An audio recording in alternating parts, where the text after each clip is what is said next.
attendee.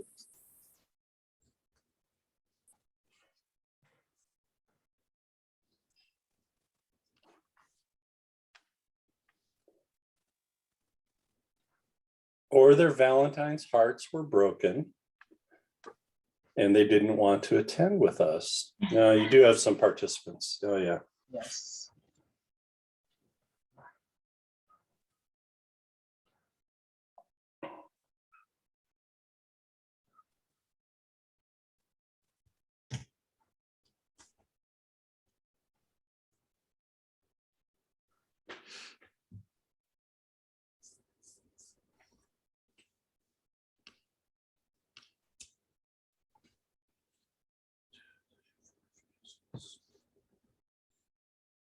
Yeah, so we're getting to a quorum.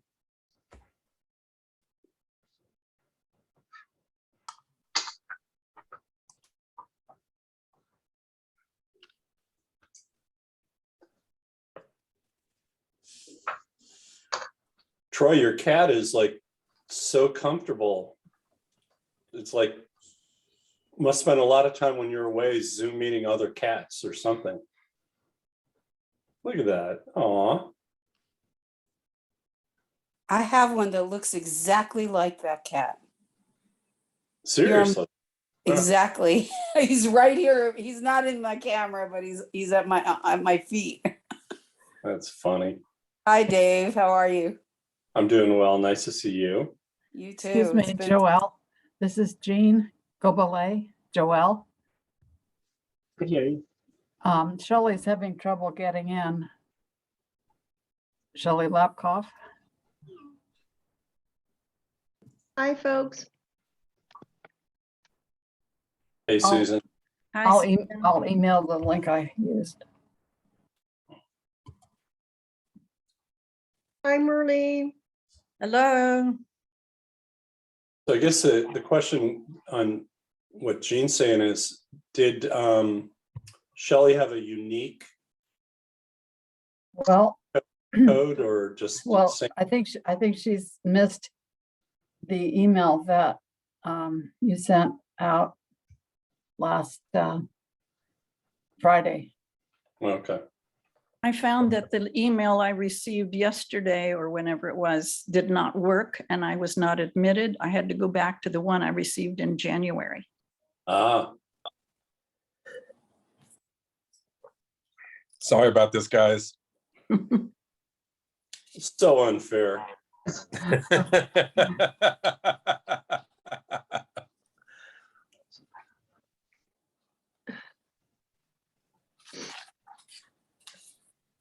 Well, we're just waiting. There may have been some connectivity issues between a first email and a second email. So we're just waiting on a few folks to join us. If we have all our commissioners with the exception of Nancy Selfridge.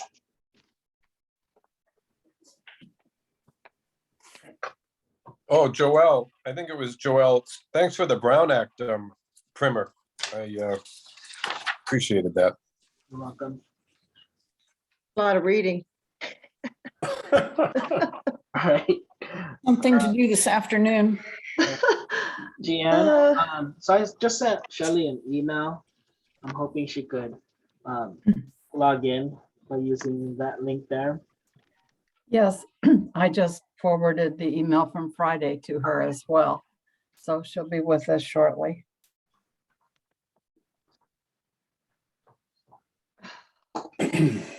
Yes, and so our attendees list are just interested guests, so we don't have anybody else to move over from there, so we're good there.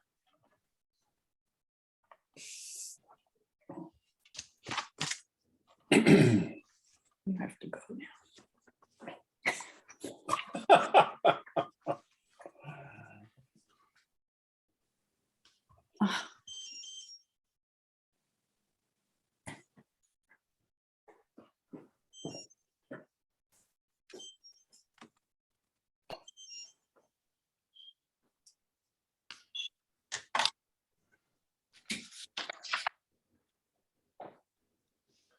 So Jean, did you get any response from Shelley? Broke again. Michael?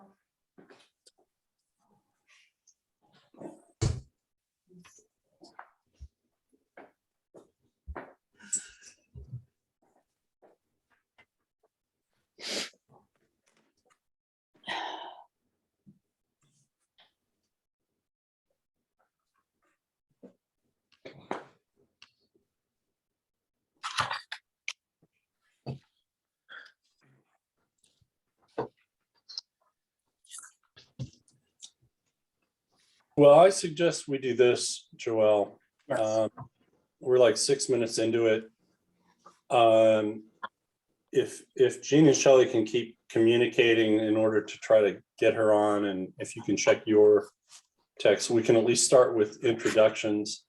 However, when we get into it, the most important guests are our demographers. So to kind of set the stage. So we'll need to hopefully get her on as well. She says she has to reboot her computer. Uh, Okay. Isn't technology great? I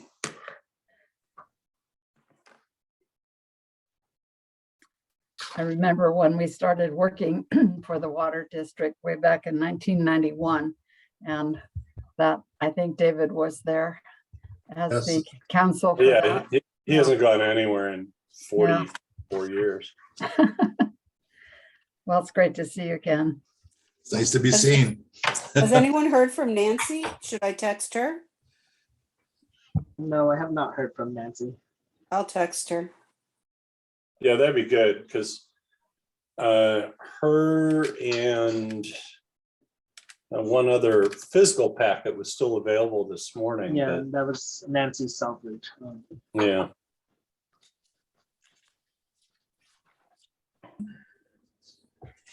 But it's interesting while we're waiting for one or two last people. So one of the people I work with was out last week introducing Zoe Lofgren to her new added on congressional district. And so those of you who live in the Bay Area may know Zoe or have seen for years, she's been a congresswoman, kind of representing Silicon Valley interests. And now she's inherited Watsonville. So as part of her new district, she got to go visit a wastewater plant, a bunch of fields, a bunch of pieces of her new district that I don't think she has any foundational familiarity with. And as you start to look at what's happened with redistricting, kind of on the state level, we had these citizens panels. We're supposed to, try to improve the fairness and the uniformity and the geographical connections and so forth. But a lot of the redistricting that has just come out after this last go around is really interesting, and it's going to be complex. It's going to be challenging for the supervisors. It's going to be challenging for the Congress, Congressman Panetta. I know Jimmy's had an affinity for the agricultural, I think he was on the House Ag Committee, and, giving up some of the Salinas Valley is going to change all that framework. It was an odd situation, I think, to see where the lines were drawn, but. Gonna look very, very different, very different. Population growth has been uneven across the state. And that's the main reason for big changes in boundaries, because they have to balance, all of districts have to have almost the identical same population totals. Yeah, that would do it. Well, it looks like we're all here, Joelle, so I'm going to let you run the show.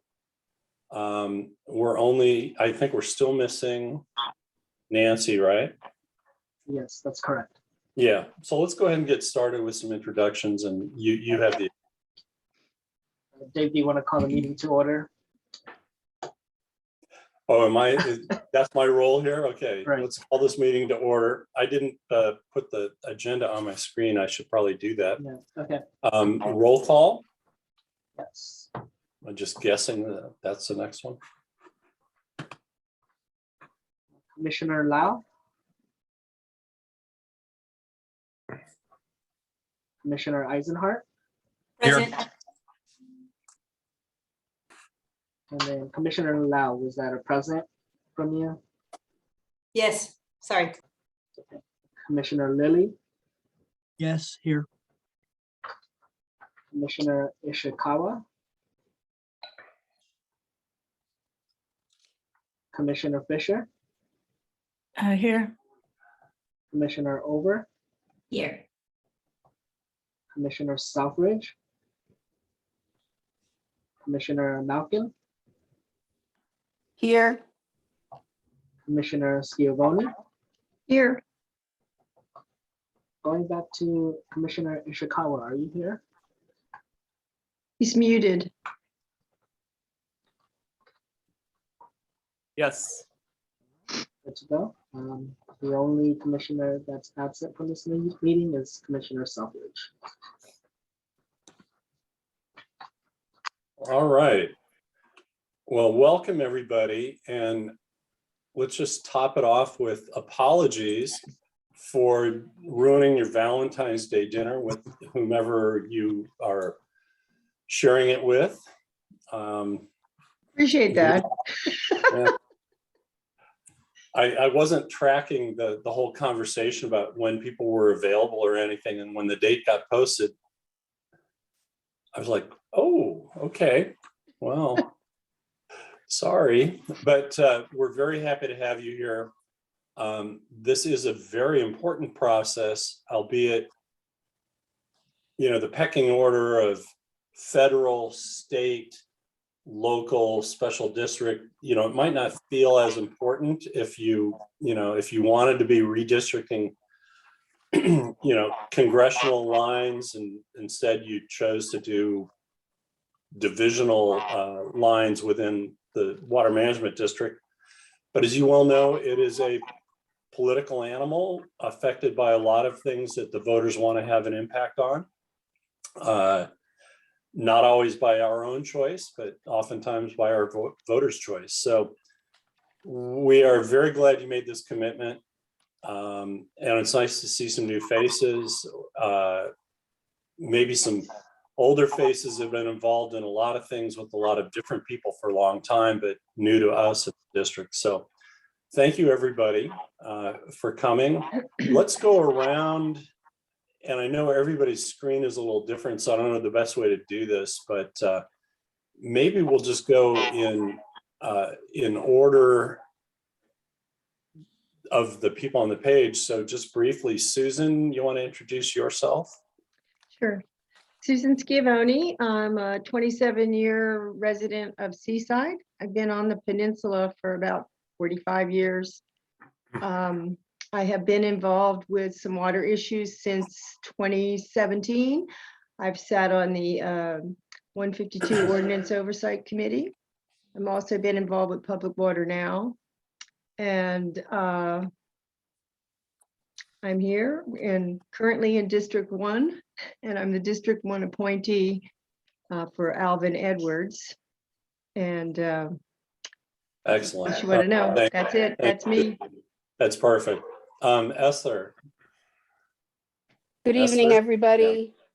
I'm Esther Malkin. I've lived in this region for 22 years, first 10 in Seaside, and now I'm back in Monterey. George Riley appointed me to do this for his district, and I feel like I have had a significant preview because my city just went through this to go from at-large to district elections. So I wanted to get involved in the water part of the housing conversation. Affordable housing is what I really work on as a volunteer, and the water obstacles constantly coming up. So I wanted to participate in this and be more involved and learn more about it. It's just great. We'll skip Nancy. I don't think she's joined us yet. And go to, is it Tama or Tama? Tama. Okay, you're new to me, but welcome. Thank you. I'm Tama Olver. I'm a resident of Pacific Grove and appointed by Karen Paul in her district. And I'm a member of the Redistricting Committee for the League of Women Voters. So I've learned a huge amount as we've monitored other redistricting efforts. And I just wrapped up serving on the Redistricting Commission for the Monterey County Office of Education. Oh, wow. Awesome. And I know that we had talked earlier to Connie from League of Women Voters. So I guess you're going to kind of cover that territory for her as well. I think my primary responsibility is for the district, but I'm Yes. happy to do both. Great. Perfect. And Merlene, nice to see you again. Thank you. Oh, nice to be here.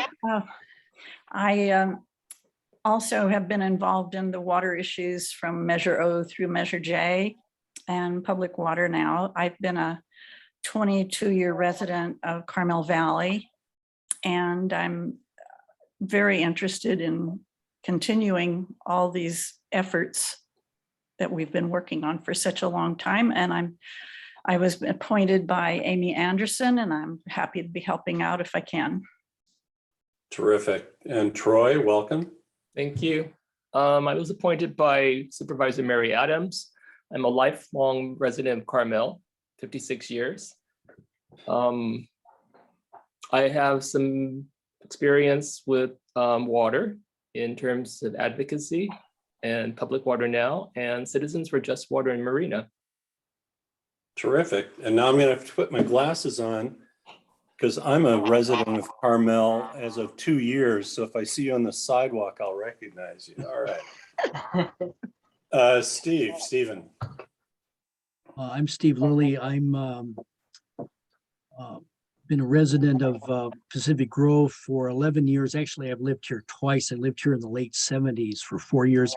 I remember when we rationed water one summer at 50, and then we voted in the water board. So, and then we left. I was in the healthcare industry for my career.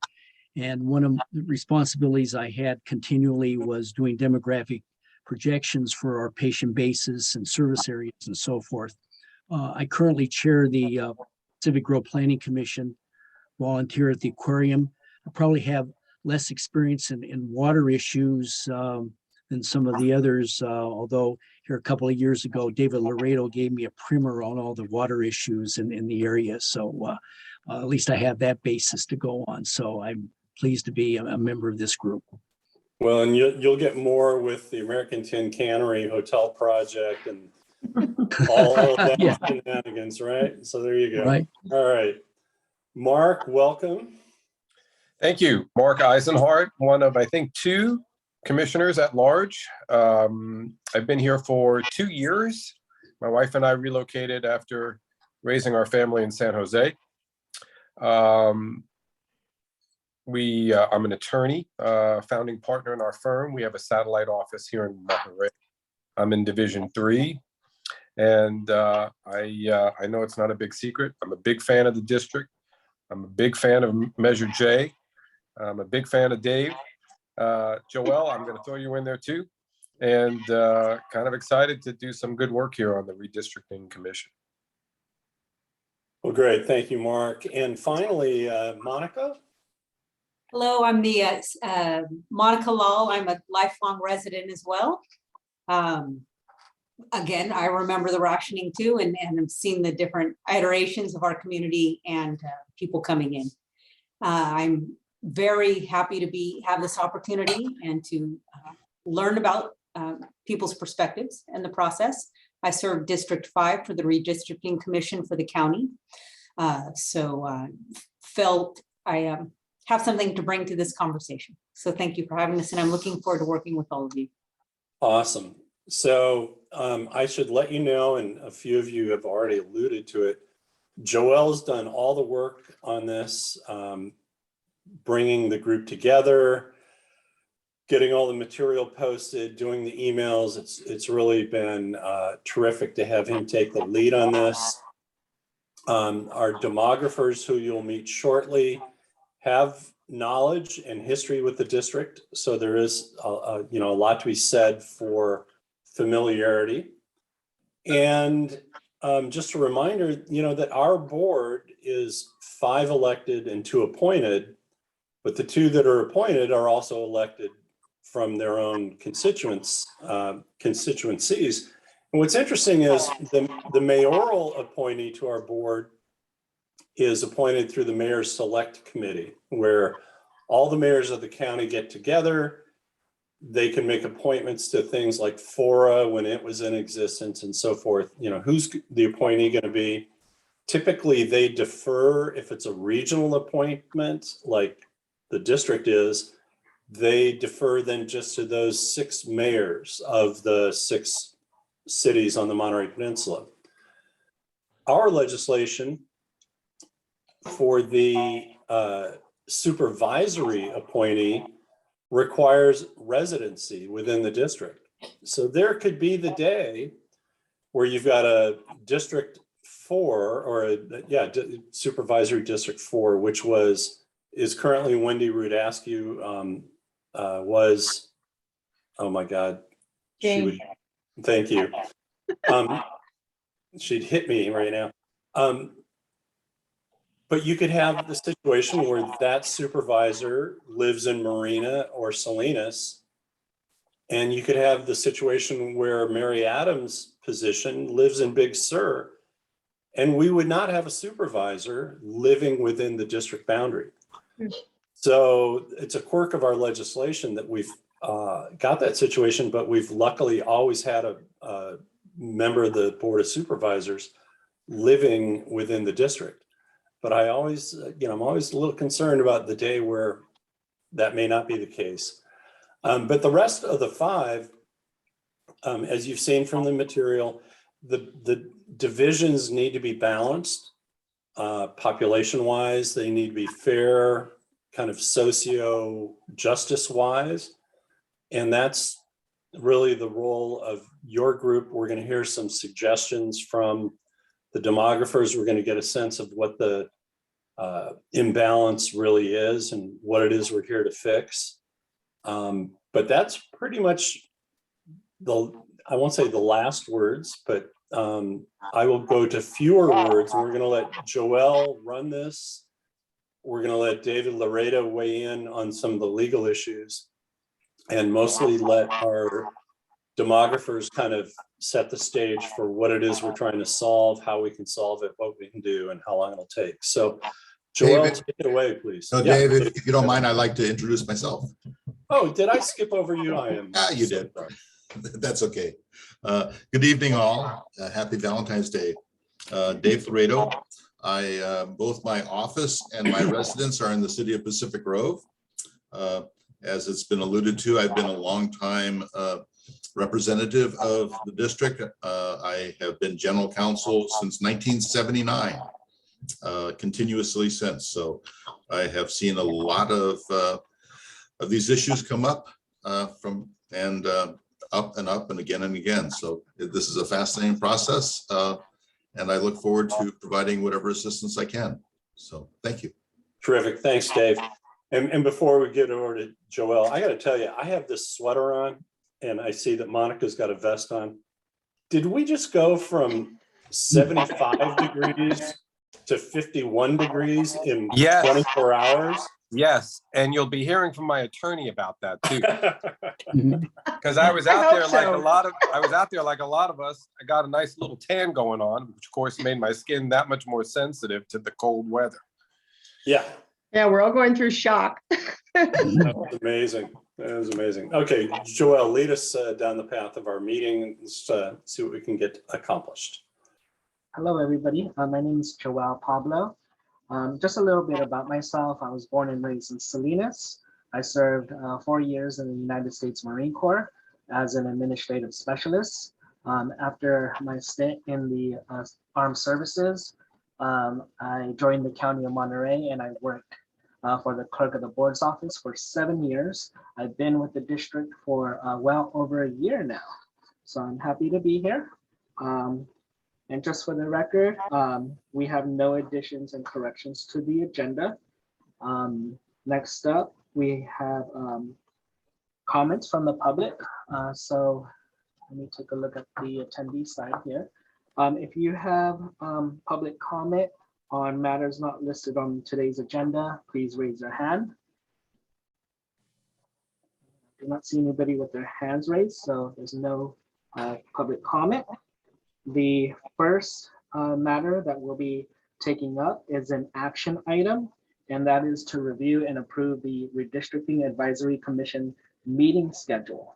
That is an action item, and we have today's meeting, and then we have 3 proposed dates.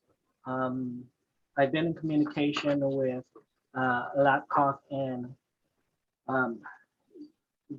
I can't pronounce the other last name, but I believe the February 23rd meeting date may not work for our demographers. Is that still true, Gian and Shelley? I'm sorry, what was that date? Yeah, so the next meeting date that we have proposed is February February 23rd. The 23rd? I So- think we are good on those. Let me just recheck here in a bit. And if we were looking at that Yes. meeting date, I would just need materials submitted to me by Thursday or Friday of this week.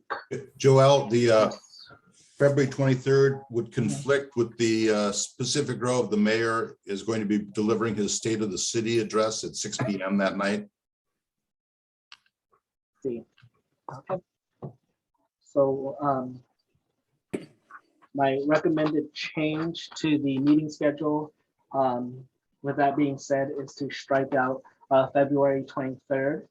So we have 2 proposed meeting dates, and that is March 7th and March 14th at 5:30 p.m. And if the Mhm. second one is not needed, then we would just cancel it probably at the close of the 7th meeting. And again, my apologies, Jean and Shelley, we didn't allow you to introduce yourselves. So if we could pause before we finish this action item, would you please do so and give us the best pronunciation of your last names, which Well, we apparently butchered for 30 years. no, don't worry about that.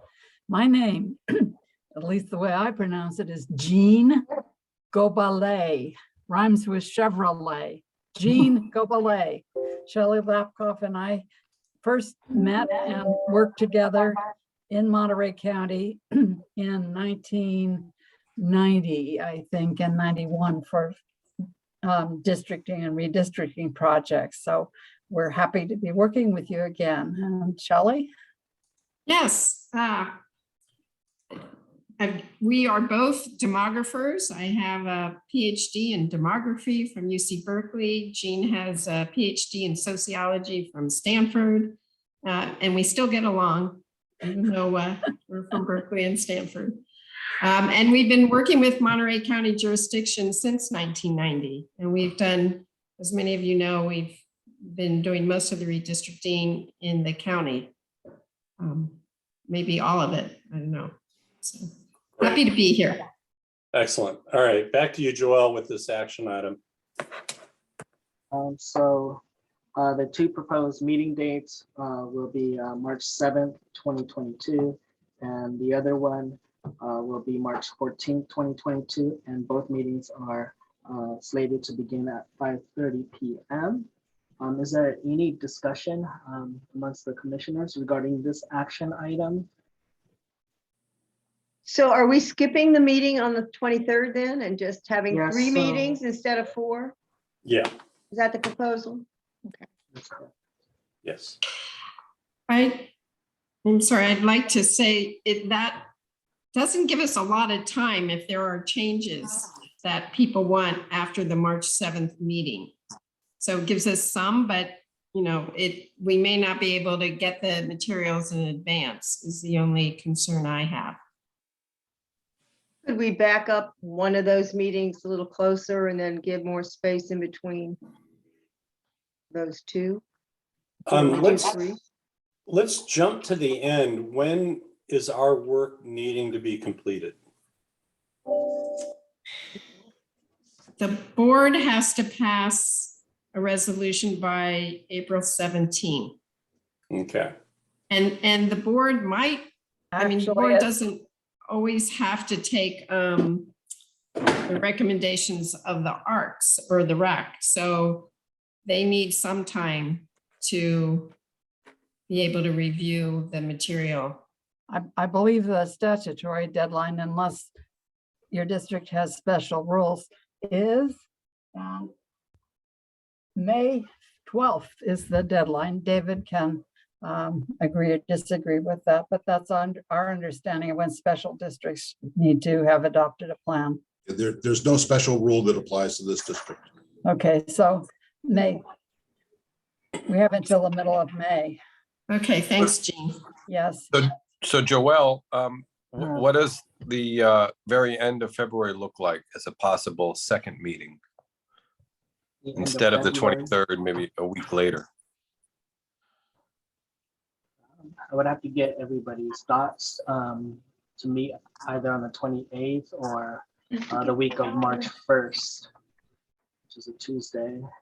But why don't we do this? If we've got March 7th and March 14th, and there's some concern by our demographers about the timeline, we could also plug something in the third week of March or the last week of March, first week of April, if need be. Would it be better to open our calendars now or just send out some options to the group tomorrow? I got my calendar open. Either way. Yep. So if we're trying to stick with Mondays, we'd be looking at the 21st, which for some folks is President's Day at the end of February. And we've already got the 7th of March. You know, we had a conflict on the 28th, but we don't have that conflict anymore. Our client I do. finished. Yeah, we do. You have LAFCO. We have a major conflict. Okay. Could I just back up a little bit here? So Senate Bill number 594, the language here, and I'm not going to read the entire bill, but it states here for a district conducting elections in 2022, and we'll have 3 directors going up for election, which is Division 1, 2, and 3. This bill, notwithstanding those provisions, require a governing board to adopt adjusted division boundaries no later than April 17. Yeah, so that's. If the board has a regular election to elect members of the governing board on the same dates as the 2022 statewide general elections. Yeah, and I think that's what Jean was alluding to. So April 17th is kind of our hard deadline. Right. Well, So how about we do this? We go ahead and adopt the proposed meeting schedule as is, and then so we'll have as is, and then the following line, I'll just put to be determined, and then on our next meeting, I'll throw this on as an action item once more, and then we'll approve that meeting date. Yeah, and I guess since I think Mark was the one who said he's got his calendar open, I just pulled mine open. If we had to, what about March 28th?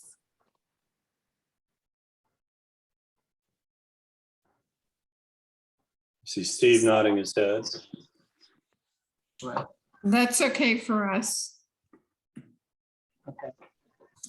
If we do that, Shelly and Gian, don't we need to provide a recommendation to the board at our March meeting and then have a recommendation of the draft plans and maps at the March meeting, and then have our board of directors approve the final recommendation on April 17th or prior to that date? Or could the board of directors simply just have a one hearing? I think they can just have one hearing. I think Okay. David's the If one to they- ask, Shelley. I think David's Okay. the one. Mhm. Yes, you can just have one hearing. We just want to make sure that there's enough time for the board to both accept the recommendation or to make adjustments. I have a question for our demographers. So I don't, I appreciate more than you know, the idea of not getting squeezed on a deadline. It's what I do for a living. What is your estimate if there are recommendations for changes after the second meeting? What's your estimate on how much time you'll need in days? Sometimes we need the weekend to catch up. And So- sometimes longer. But Well- if you have to have the materials for a Monday meeting by the previous Thursday or Friday, Right.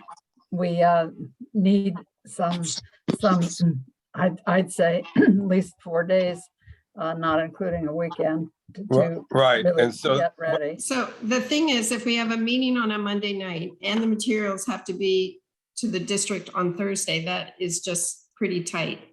what us. about just a couple of extra days? So instead of Monday the 7th, I'm sorry, forgive me, Monday, March 14, what about Wednesday, March 16? I don't know what Joelle and Dave and the district schedule is, and of course I haven't talked to any of the commissioners, but if you keep the weekend, right? And then add a couple more work days, let's say Wednesday, March 16, can we close that deal? March I mean, 16th, March 16th conflicts with the City of Pacific Grove's regular city council meeting. 17? The 16th, oh, 17th, I don't know. And Monica Lau, you have your hand raised. Thank you. How much public notice needs to be given for these meetings?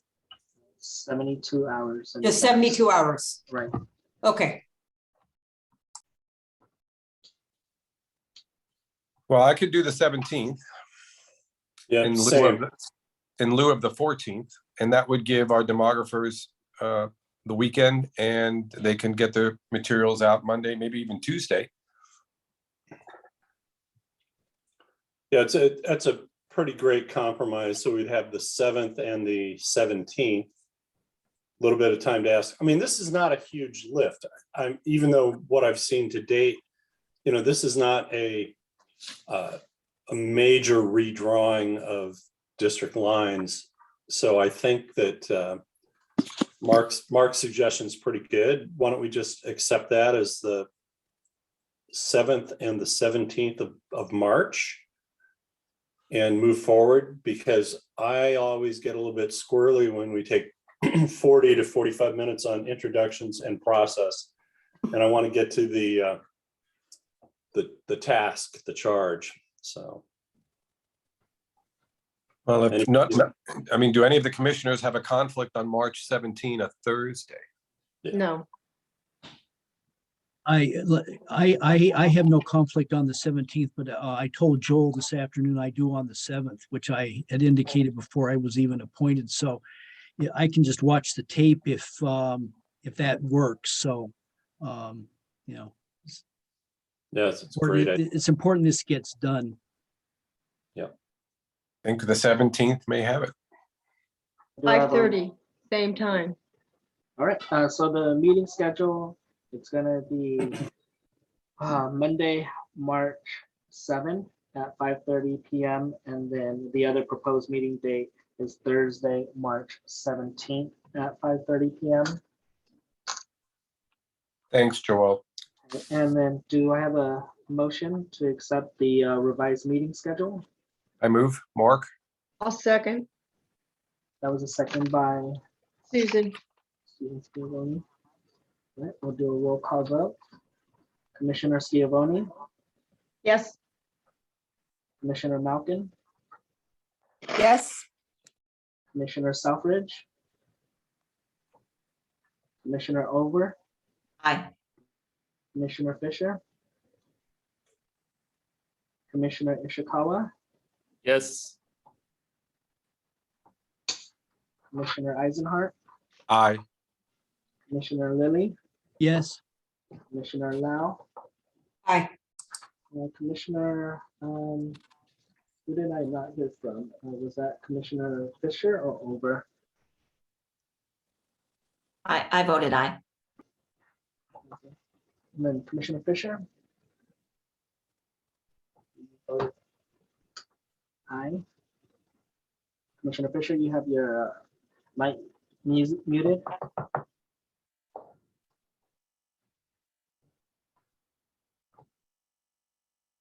So the motion passes. We have one member absent. And moving on to item number 2, that is the Redistricting Advisory Commission Rules of Procedure and Brown Act considerations. So this will be a brief presentation. Allow me to share my screen here. Commissioners, are you able to see the PowerPoint presentation? Yes, we are. All right, so this is an overview of the rules of procedure as adopted by the Board of Directors at its December 13th, 2021 meeting, and a few Brown Act considerations. All right, some of the highlights of the rules of procedures. Hopefully you had an opportunity to read the 2-page document. I did not copy the entire 2-page document onto this slide deck, but I just wanted to touch upon 4 key points here. Dave Stoll, he did discuss the role and purpose of why we are here tonight. So that's bullet number 1. Bullet number 2, we need to comply with the legal requirements at the federal and state level, and to include the California Elections Code. This meeting body shall comply with the Brown Act. This meeting is open and public and shall allow the public an opportunity to comment. And members of the Board of Directors of the district, however, shall neither serve on the RAC or Redistricting Commission, nor make presentations to the Redistricting Commission, nor participate in our discussions. A final report shall be written and approved. A final report shall be written and approved by the RAC, I should say Board of Directors. And then the 2 bulleted points there, based on our earlier discussions, there will be only 1 presentation, hopefully to the board, whereby they can approve the draft map and final maps. Here are a few Brown Act considerations. The commission is required to conduct its business at open and public meetings. Hey, Joel, yes. I think we're seeing your screen view, which has the 2 charts, the current chart and the next chart on it. I don't know if you could pop it. What do you see now? Do you see my PowerPoint? No. Yeah, we're still seeing the. There you go. Well, that's, yeah, so from the beginning or from the current, from current slide. It's doing the same thing again. Yeah, well, don't worry about it. We can follow along. All right, and commissioners, in order to avoid creating serial meetings, which are prohibited by the Brown Act, RAC members must not communicate about a matter on the commission business outside of RAC meetings, no matter how the communication occurs, whether in person, through intermediaries, through me. Please don't do that, via telephone, email, social media, or any other method of communications. Agendas for regular meetings must be posted at the district office and website at least 72 hours in advance of the meeting, and they will include the date, time, and location of our meetings.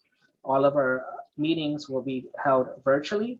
The issues to be addressed at each meeting, an opportunity for the public to address the commission.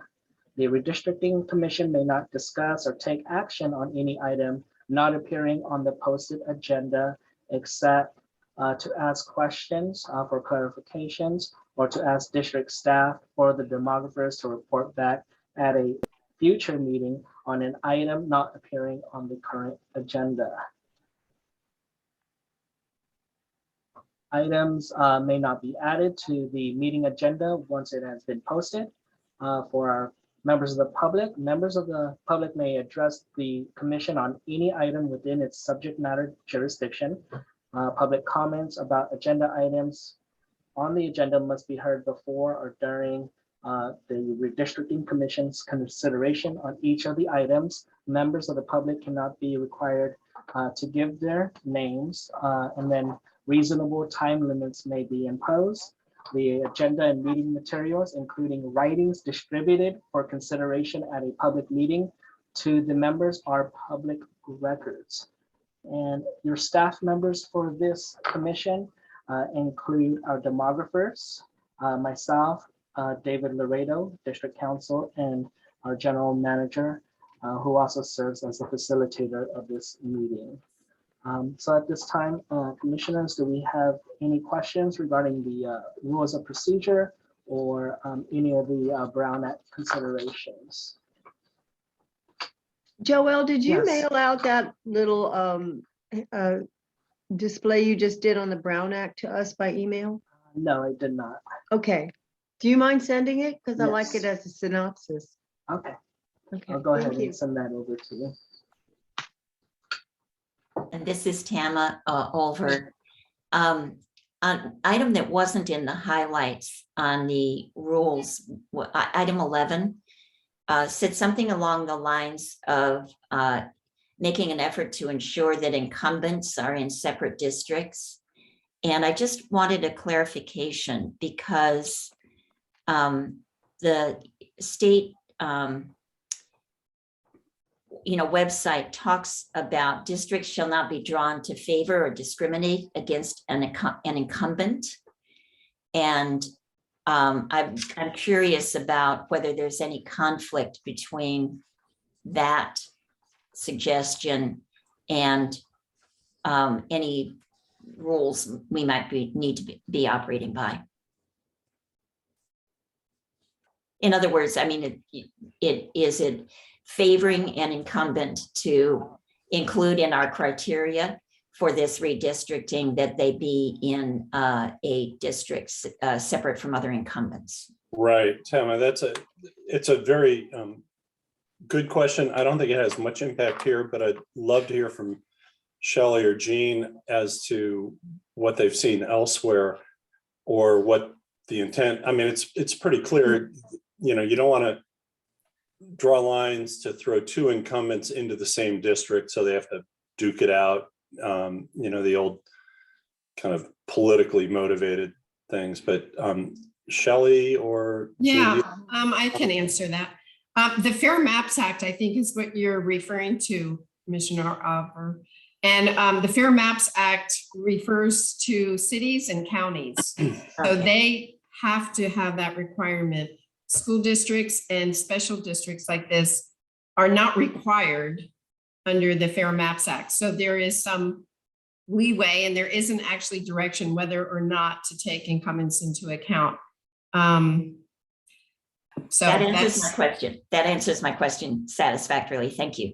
But you should ask David because he's the attorney here. Are we right or have we been saying the wrong thing? I would have to research that. So if it's Okay. an open, if we get down to that, I would certainly take a look at that, but I don't know off the top of my head. Okay, well, this is our understanding and we've really been studying all this pretty hard for a couple of years. So yeah, yes. and different attorneys that we have worked with have different opinions about it also. So yeah. It's an interest, Mark Eisenhardt here. It's an interesting issue. Mine is more of a concern also about our time budget. I guess we have an April deadline, March for us and April for the district, because if, the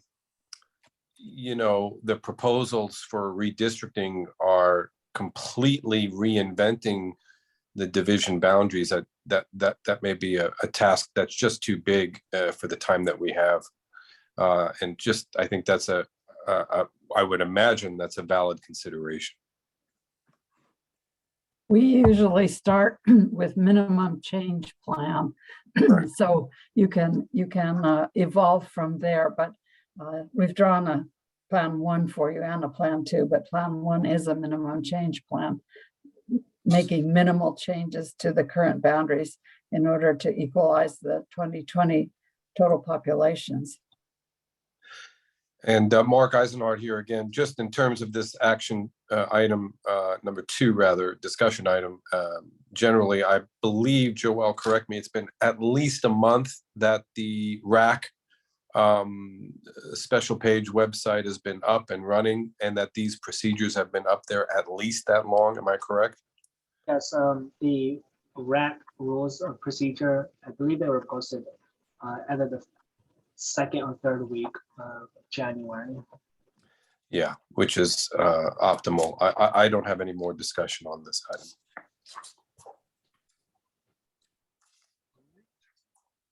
There's no discussion. We'll move on to item number 3, and that's the redistricting orientation and review of 2020 census data. And Shelley and Jan, would you like me to display the PowerPoint presentation? Well, actually, I thought we would do that. So okay. I'll see if I can share my screen. Yeah, if you can screen share it, yeah, you guys go right ahead, keep control. Yes. So I'm going to start this presentation, and then Shelley will tell you the details of the draft maps that we've done for you. But this first part of the presentation covers why we're redistricting. This first slide tells you a little bit about our history with redistricting, districting, and redistricting, shifting from at-large to by district election of the boards. We helped your jurisdiction in 1991 change its election method, and 10 years ago, using Census 2010 data, we found there was no need to adjust boundaries because the populations were still equal enough. But 2020 census data indicate that we do need to change the boundaries at least a little bit. We are helping many districts, many jurisdictions in Monterey County, with the exception of the city of Monterey and Pacific Grove Unified. I don't know about the city of Pacific Grove. Anyway, we are doing most of the redistricting jobs in your county. So what is redistricting? Why do it? What your current election districts adopted in 2002 are, and legal requirements that we follow. We're going to talk briefly about communities of interest, which are important always, but in this round of redistricting, they're getting special attention. Then Shelley will do the draft plans. Hey, Jean, just back on the last slide. So communities of interest, Esther raises an interesting point that we hadn't previously considered. She's got an affiliation with a renters group, and we had always looked at, ethnic and socio kind of compatible areas. Does the renters union or organization comprise a community of interest? We're going to discuss that a little later in the presentation. We did see. Perfect. I'll leave you alone. Yes, we did see that inquiry from Commissioner Malkin. So we're prepared to talk about it.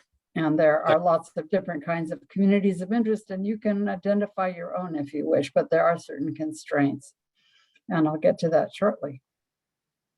So every 10 years, when a new census data come out, every jurisdiction that elects board members by individual election district or by director division must redistrict, adjust the election district boundaries so that they have equal total populations. Federal and state laws apply. I'll get to that shortly. Each special district has the April 17th deadline, as was said earlier. New districts will be used until Census 2030 data are available in 2031 to see if there need to be additional adjustments between now and then. And these adjustments have to be made if the populations, total populations, according to the new census, are not equal enough. And I'll get to that definition in a minute. No matter what plan is adopted this year, current directors will complete their terms of office, even if they no longer live in the division they were elected to represent. And here are the current election districts, color shaded, adopted 20 years ago. Your district, of course, is an interesting shape, with Division 5 being enormously bigger than the others, but still in 2022, its population, 2002, its population was almost equal to that of the other 4 divisions. So you can't expect that the geographical area and square miles of each director division is going to be the same, because population densities vary a lot. The map on the left shows cities and unincorporated communities in your water district. And the black lines are the current director division boundaries. And on the right, there's a detail of District 2, Division 2, and its boundaries with 3 and 1 and 5. Now, the legal guidelines begin with a constitutional requirement. The US Constitution, 14th Amendment, requires that there be population equality, equal protection by the laws of the laws. So that's what we're after, is getting populations more equal. And the Federal Voting Rights Act of 1965, as amended and as interpreted by the courts, is also really important. These rules and opinions have changed a bit over time, and it's interesting to look at the history of all that. Also, a Supreme Court case prohibits racial gerrymandering. We'll define that shortly. And not the state education code, but the state elections code. Shelley, I don't think we sent them our final version of this PowerPoint, because I remember correcting this. In any event, we'll send you the updated version, Joelle, for posting to replace what I'm showing now. So there are 5 divisions. Census 2020 showed that nearly 106,000 people were counted in your district by Census 2020. There are many split census blocks around the perimeter of your jurisdiction, and we've estimated populations that the populations for the blocks that are split. So we're only counting the people inside of your water district. Now, each of the director divisions needs to be fairly close to 1/5 of that total population. And 1/5 of 106,000 is 121,182. Now, the difference between most and least populous district populations is important. It's called planned deviation. And there is a ceiling, presumptive ceiling, as the courts have interpreted it, not a law, but a presumptive ceiling for water districts and school districts to not exceed 10% deviation, total deviation. That's the spread between least and most populous election districts, and 10% deviation, up to 10% deviation is 1/10 of the 21,182 ideal district population. So we want to stay at or below this maximum deviation of 2,118. Your current election district populations are not balanced, and boundaries need to be adjusted. Now, this isn't because populations shrank over the last 20 years. It's because there was uneven population growth. So you'll see that Director Division 3 had 1,745 more people than the ideal population. This using Census 2020 data. This means that the population housing grew more in District 3 than it did in the other districts. And at the other extreme, we have minus 1,228. District 4 is short of the ideal by this much. So the total deviation, the spread between 1,745 and 1,228 is 2,973 people. And if you compare the deviations of the most and least populous director divisions from minus 5.8 at the lower end to plus 8.2%, the total deviation is 14%, and that's above the 10% presumptive maximum permitted. And just for clarification, 3 is primarily Monterey and 4 is primarily Pacific Grove and Pebble Beach. And this means that there was uneven population growth. I don't believe that any of the population shrank over the time period, but Right. this is natural, especially over a 20-year period. Sure. Yeah. And District 3 is completely Monterey. Oh, it's only Monterey. Yeah, I think that's, well, no, I think District 2 has a piece of Monterey. Right, but all of yes, no, yes, your point is correct. Yeah, all of District 3 is Monterey.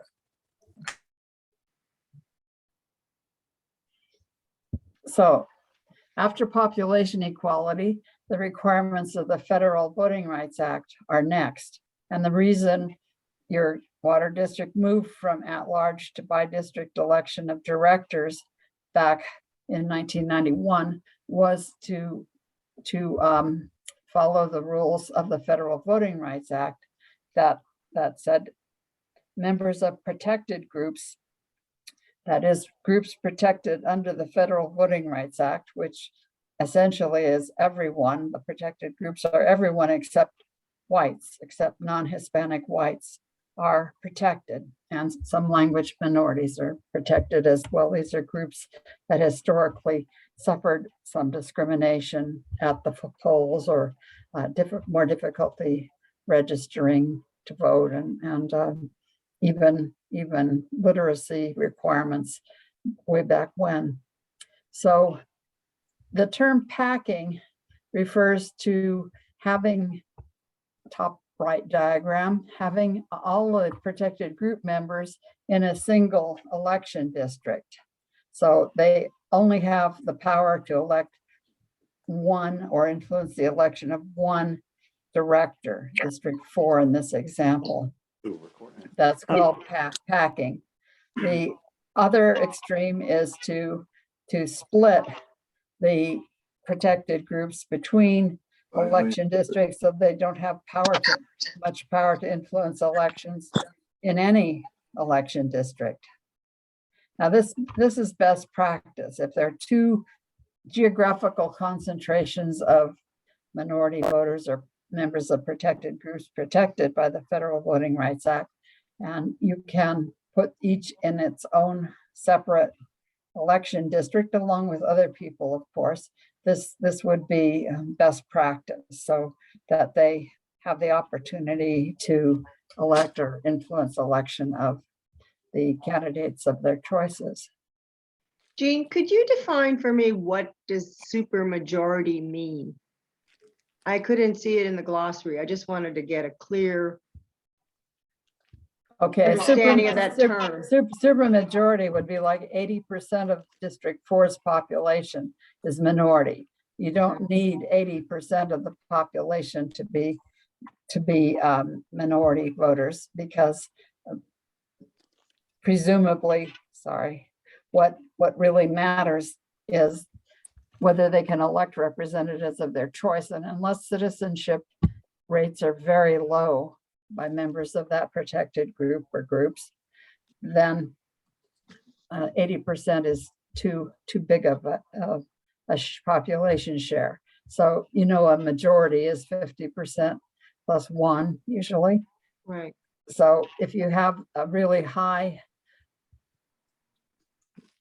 population share, total population share of the protected group, that's supermajority. However, if one or more of the protected groups are not citizens, not eligible to vote for reasons of age or citizenship, and maybe don't vote, even if they are eligible, the percentage might be higher, but we would, my understanding is that the courts have ruled that the citizen voting age population, that is people who are eligible to register and vote, should be 50% of the population of the citizen voting age population in an election district plus one person.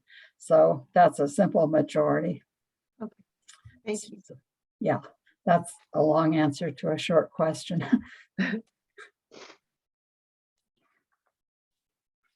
All right. A very important Supreme Court decision was handed down in 1993. The US Supreme Court heard a case called Shaw v. Reno that concerned the two of the congressional districts proposed for North Carolina after Census 1990. And each of these districts was designed to keep members of a group the majority in a single election district. And in some cases, the narrower parts of these districts just followed the street center line of a highway or a road. So this is unconstitutional. And of course, we won't do it because we know that. We use 5 different measures of the race ethnic mix of election districts: the total population, the voting age population, citizens of voting age, which I already talked about. One thing about this measure, CVAP, citizens of voting age, is that it's based on a sample survey, the American Community Survey, that has high error rates for small geographical areas. So these numbers are estimates. They're not solid numbers, but they're the only thing we have to go by. The total population and voting age population are based on actual census counts. So when we get to CVAP, they're less reliable, and 4 and 5 are registered and actual voters, and there are error margins here too, because the voter rolls are compared with lists of Spanish surnames and Asian surnames, which have been under development for decades. And people are classified as being Hispanic or Asian, just judging by their last name, which has, of course, high error rates also. So if my last name were Perez or Chin, I would be counted as Hispanic or Asian, even if I'm not. Maybe I'm married to someone with that last name. The error rate here is not really known, and it is based on all of the voters who register and a subset of those who vote, but it's still, these numbers still need to be viewed with some degree of caution. The California statewide database is the one that gives us, well, that gives us these numbers. It disaggregates election precinct data to blocks, or combines individuals who are registered and actual voters to census blocks, and there's some error possibility there too. So here is a table showing you all of these different measures, and each plan that we show you will have these 6 panels in it, this table with 6 panels. Top left is your current director divisions with the total populations showing in this column, and each of these columns reflecting the shares of the total population that fall into each of these race ethnic groups. The next panel shows individuals of voting age. Bottom left is the citizens of voting age, which is what the courts look to when there's litigation over whether an election district has enough protected group members in it to qualify as taking the Voting Rights Act into account. Then over here on the right, we have two panels of registered and actual voters, and we only have surname estimates for Latinos, Hispanics, Latinx, and Asians. Hey, just a quick look on that one. What's going on in Monterey where, if you look at the citizens of voting age on the lower left, and then you go up to the registered voters, it doesn't look so bad for District 1. Well, okay, they're 4,000 below. District 2 is 3,000 below. District 3 is like 5,000 below their voting age. District 4 does a really good job, and District 5 does. So what influences people who are old enough to vote who choose not to register to vote? Well, first of all, we have to compare these panels with caution, because as I said, these two panels on the left are based on total population counts and broken down by age. But citizens of voting age are from estimates from a different source, and the registered and actual voter estimates are from a different source still. So we really shouldn't take any things that look strange too seriously. No, I understand that. The reason I ask though is we're trying to balance things on a population basis, keeping in mind all of our Voting Rights Act and other DOJ style issues. But then at the end of the day, only registered voters can vote. And so if your registered voters per population are significantly different, it's just a mathematical or statistical question. I apologize. The Supreme Court has ruled fairly recently on whether election districts should be drawn to equalize the number of registered voters or total population, and the Supreme Court ruled total population because that's a constitutional requirement. So you shouldn't compare what the total population who are registered to vote is with the citizens of voting age populations. These do differ. As you know, some people are eligible to register and vote and don't. So there's a lot of storytelling we can do about these tables, but they always look a little peculiar in one way or another. Another thing has to do with the age structure of the population. For example, Latinx or Hispanic people tend on average to be younger than members of these other groups.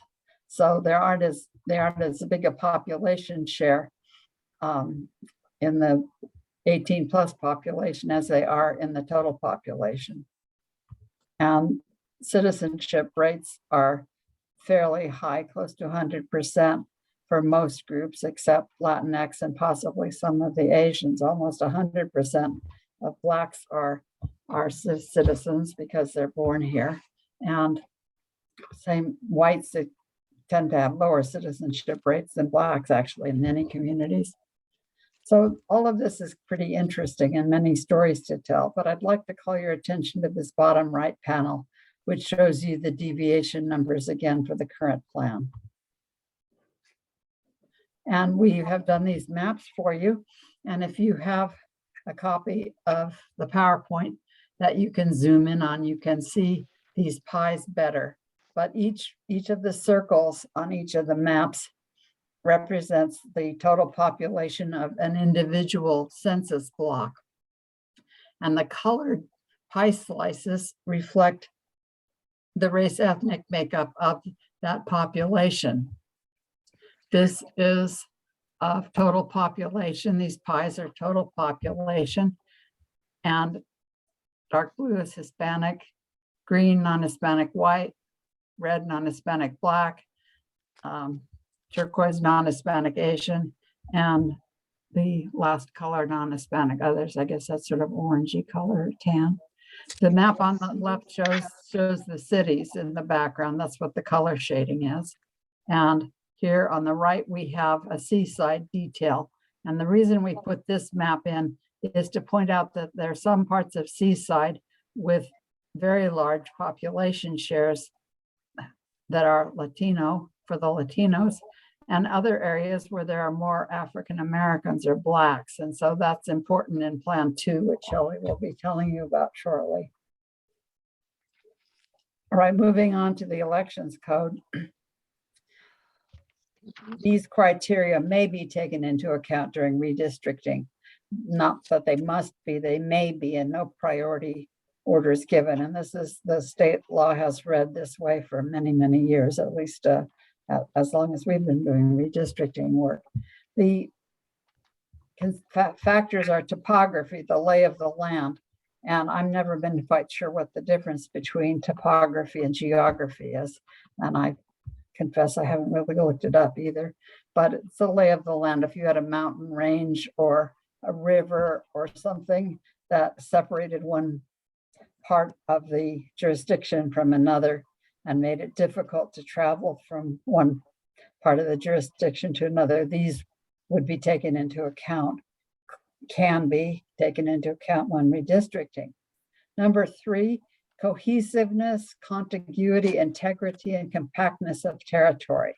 There are statistical measures of most of these things that are available, but in practice, compactness, for example, well, Division 5 isn't very compact, is it? But that's because of the shape of the water district and the population distribution in the water district. Contiguity is important because that means you cannot have an election district with one portion here and one portion over there. This is of interest because you're supposed to have a route where you can go from one part of an election district to another, as long as you don't go through another district on the way. The community of interest of not trustee areas, but election districts is an important term that we need to look at further, because as I said earlier, communities of interest are getting a lot of attention now. And this slide gives some examples of communities of interest. Notice that the first line of this black type says communities of interest are contiguous geographical areas where people share common social and economic interests and should be in a single election district or be considered when drawing the election district boundaries. Now, these are contiguous, again, geographical concentrations of population that we're talking about. Now, there's some things that are definitely communities of interest, but unless we can measure where there are geographical concentrations of a particular kind of population, it's really difficult to have an evidentiary or database notion of where the boundaries are of that community of interest.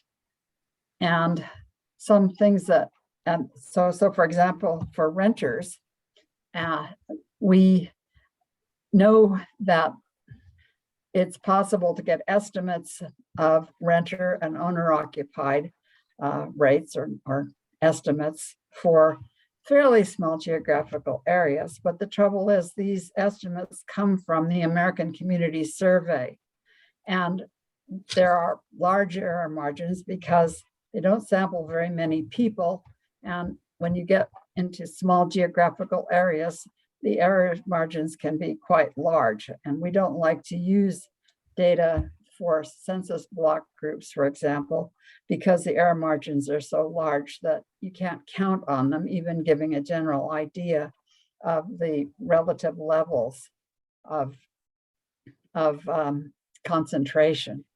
So for renters, I think what you would want to do is to think about which areas do you know of, and this could be in an individual city block or a group of them that have housing for lower income people, not complete cities and not census block groups. This is our opinion as professional demographers. I see that Commissioner Malkin has a question. Yes, like I mentioned earlier, went through a redistricting process last month. And that demographer, it was in the city of Monterey, so it was one of the few that you didn't do in the area. They pulled census information on renters. That's American Community Survey data that has high error margins that I was talking about. They routinely do this for all of their clients and never seem to really acknowledge that there are error margins.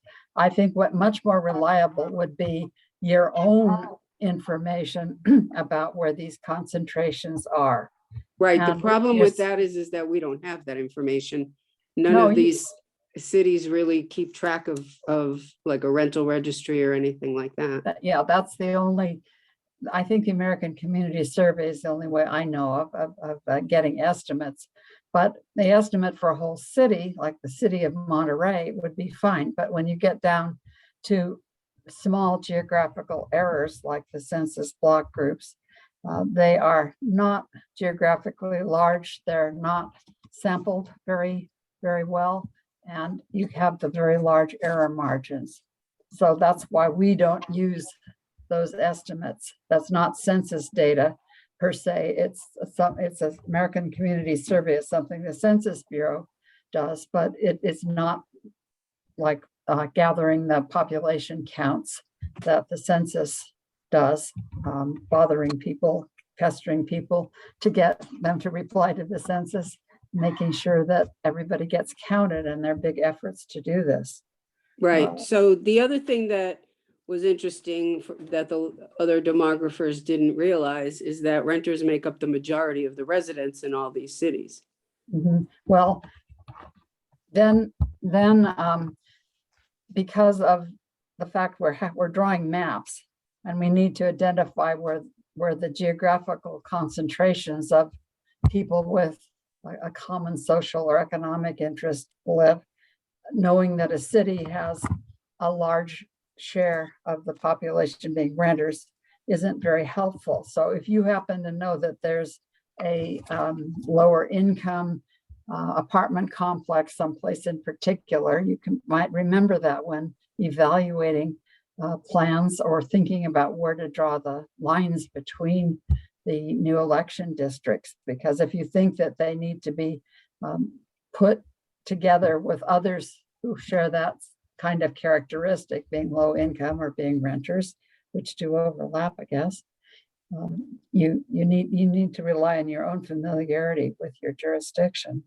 Okay, thank you. We know some of that because we've been helping the Monterey Peninsula Unified School District, Monterey Peninsula College, with their redistricting plan. So we know some of this, but you community members, of course, know different things than we do, and in more detail than we do. Sorry. So some other kinds of things that could be considered communities that are smaller cities and unincorporated communities. These boundaries might be used as director division boundaries, especially if you think there are good reasons to keep these cities or places together in a single water district, election district. And you might also think, when you're considering what the communities of interest are in your water district, is that water boards have specific kinds of responsibilities, and communities of interest in a water district might be a little different from those in a city or a school district, because people living in a water district have needs relative to water supplies that the governing board or directors can do something about. So they're the kind of communities of interest that matter depend on what kind of jurisdiction you have. And I already talked about living standards, similar income, and educational levels. And another kind of community of interest might be members of groups protected under the Federal Voting Rights Act, and that could be members of protected groups. So that's another kind of community of interest. And so one of your responsibilities might be to think about what the water board does and what kinds of needs they meet, and think about any sorts of communities of interest that you might want to consider when deciding where to put the new election district boundaries. So now it's Shelley's turn to talk about the plans, and she'll mention some of these considerations, I think, as she goes through the plans. So Shelley? Yeah, I'd like to share my screen. Jean, so you want to stop sharing and then I'll share mine. I'm actually going to go back to one of the earlier slides. Can you all see this? Yeah, good. So I just want to point out your current director divisions, because they, in some ways, are really nice. In particular, the boundary between District 3 and 4 is the city boundary of Monterey, and obviously Pacific Grove. They are there. That's the boundary. And then Del Monte Forest isn't officially a city, but it's in any event, it's that boundary line. And so that is really nice. And the reason I bring this up is that in the redistricting, District 3 is too large and District 4 is too small. And so it might seem like the easiest thing to do would be to move population from 3 into 4. But if we did that, we would lose this nice city limit boundary. So in the plans that we did not do that. We kept this boundary the same because of the city limit. And Shelley, I think that some of the Del Monte properties go to the Pacific Grove School District, and some others though go to the Carmel School District. Mm-hmm. Dave Laredo, is that your recollection, being a PG guy? Yeah, actually, I think it's a little slightly more complicated than that. Del Monte Forest splits, I believe, with Pacific Grove Unified. There's also a part that goes to Monterey Unified, and then also another part that goes to Carmel. Wow. So when you look at, just family or parent affiliations, that's a big impact.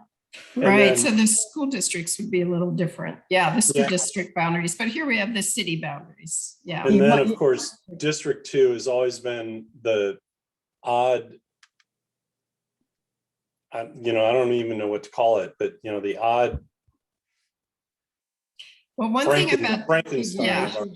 It has a lot of different components. It has unincorporated area, some of Monterey. Delray Oaks is split between districts 1 and 2. So yeah, and it has some of Seaside. So it has a sort of hodgepodge of all the cities here. Is that what you mean, David? Yeah, I put you on mute. Yeah, absolutely. Cobbled together. Yeah. Yeah. So I just wanted to give this orientation before going on to the draft plans. Jean, did you have something you wanted to share? Yes, you mentioned school districts, and you might consider the extent to which school district boundaries matter to the water board. Maybe they matter a lot to the County Board of Education, but maybe less so, except to the extent that your water district supplies educational materials and experiences to the children living in individual school districts. So are they communities of interest? This is the sort of thing that I hope you can think about. It would be very helpful. And I would say, no, they are not, except that Monterey Unified is a traditional school district, and both Pacific Grove USD and Carmel USD are basic aid school districts. And so meaning Pacific Grove and Carmel are overfunded and have excess money. And Monterey Peninsula Unified School District, which actually covers Seaside and Delray Oaks students, is not a basic aid. And so on simple things, absolutely simple things, Carmel wastes a ton of water and they don't care because they got a big budget. And Monterey's got a great facilities manager who has converted 7 schools to low irrigation and so forth. So, you know, very subtly, very under the radar, there are differences because of money. Interesting. Yeah, very interesting. Okay. All right, with that, I want to go to the draft plans. So let me do that.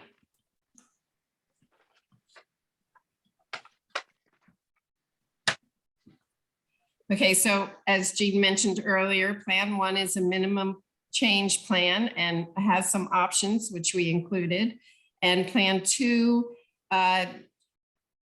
focuses on consolidating Seaside's Latinx population. So we'll look at both of those. Now, Plan 1, just again, District 3's population needs to be reduced. And since what we did is we took the southern boundary. Actually, maybe I should just go to the, let me go to the map to talk about it. The colors here are your current director divisions. And the black line is Plan 1. So where you see a difference, that means we've made a change. So here in District 3, 3 needs to be reduced. And the main way we did that is to take this area south of 68 or 1 here. Yeah, that's definitely Highway 1. Yeah, Yep. sorry, Highway 1. And we moved that into District 5. So again, we didn't want to mess with this boundary. We could, if you all say, yes, the cities don't matter, and go ahead. But anyway, in this case, Highway 1 seemed to be a good way to split the population. Now, meanwhile, Division 4 needs population. And what we did is we took a little area you'll see on the next map that is outside of Carmel by the Sea. It's Carmel by the Sea is still all in District 5, and we took some additional unincorporated area around Carmel by the Sea and put it in 4. So those are the things, like if that could be all you did, but we did a few other things. We Shelley, just really quick on that last one. Yeah. The unincorporated piece of, that's inside, that's west side of Highway 1, right? Is that what the little circle? So that's here it Highway is. 1. Here's 1. Okay. And this is, so here's, so we added a little more of this area in order to equalize the population. Thank you. Okay, so that's what we did. We added this little area here. So you could stop there, but we did a few other things. One thing is we consolidated Delray Oaks into District 2. So it's no longer split between 1 and 2. We also went up to San Pablo Avenue here. Right now it's on Phoenix, and it just seemed like San Pablo Avenue was a more major street than Phoenix. So we went up to San Pablo Avenue. And we added we went along Sloat Street. And this is a boundary we're using in other districts. There aren't that many people here between this boundary, which is sort of a neighborhood boundary. This is the postgraduate school. So we could be on one side of the postgraduate school or the other. There are only something like 50 some people here, so it doesn't matter too much. But just because Sloat is sort of a major street, we did that. So here, those are the optional features, these 3 different features. And here you can see the same plan, but now instead of having your current director divisions color shaded, we color shaded the cities. So you can see that Seaside is partly in 1, partly in 2, because it's so large. You can't just put all of Seaside in one district, but we did put Delray Oaks here. You can see that again, the city limit line between 3 and 4. And you can see part of Monterey now is in District 5, where that was not the case before. Let's see, and then I have a zoomed in map of this area. Just so we can, if you're interested in what the streets are, you can look at that. You can look at that at your leisure too. We use Aguajito Road here on the boundary of 5 versus 2. So that is Plan 1. And we have our usual data table here, a lot of numbers on it. The deviation, let me just point that out, is 6.3%. So we're under that 10%. And you can see districts 1, 2, and 3 are almost the ideal size. So that's really nice with these changes that we made. 4 is still a little low because there isn't much, unless we go into Carmel or Monterey, there's not much area to territory to go to. And District 5 is still a little high at 3.0, but it's well within the legal requirements. So Shelley, if you could go back to the last slide. And if, as a group, we can pause for a second and focus in. You know, one of the things, like Mark, you're Monterey, there's a couple others that are close. You know, where it says 68, it's really Highway 1, right? But, you know, do those folks that would be kind of leaving the District 3 or Division 3 going to Division 5, do they identify more with City of Monterey, or are they just kind of like, you know, we've got our bigger lot size, we're pushing up Jack's Peak, we're a little more rural. You know, I don't know what the, you know, kind of the social answer is on that, but it seems like they're not as urban as everybody that would remain in that division. Dave, a good part of that, Farragut, Lehigh, Shubrick, that's La Mesa Village. That's a military house. That's a military base. Right. So they're kind of disconnected anyway. They count as population, but not necessarily either A, as voters, or B, as residents, you know, or Montereyans. And another comment about the map, that is Highway 68. Highway 68 and Highway 1 coincide. That 68 is contiguous. Right, when it becomes the Holman Highway. Right. Yeah, you're right. Thank you. I was a little confused what to call it. No, That's the Jocelyn Canyon area up there. See, he's a Pagrovian, so he can speak that way. Okay, so that Monica has a question. Yep. Yeah. Isn't that part of Fisherman's Flats too? No, I think Fisherman's Flats. I honestly can't tell right Yeah, now. Fisherman's Flats is to the right of that. That's Sylvan and Deer Flat. That's in That's here. Division 2. Yeah, so if you look at Division 2, right where that the white part is Del Monte Golf Course and the Hyatt. Right. Oh, okay. Okay, so that goes there. Okay. Right, and so you're Just picking up confirming, because there is a fair Yeah. amount of unincorporated that kind of Yeah, dribbles through great. there. Yep, Okay. great Yeah. point.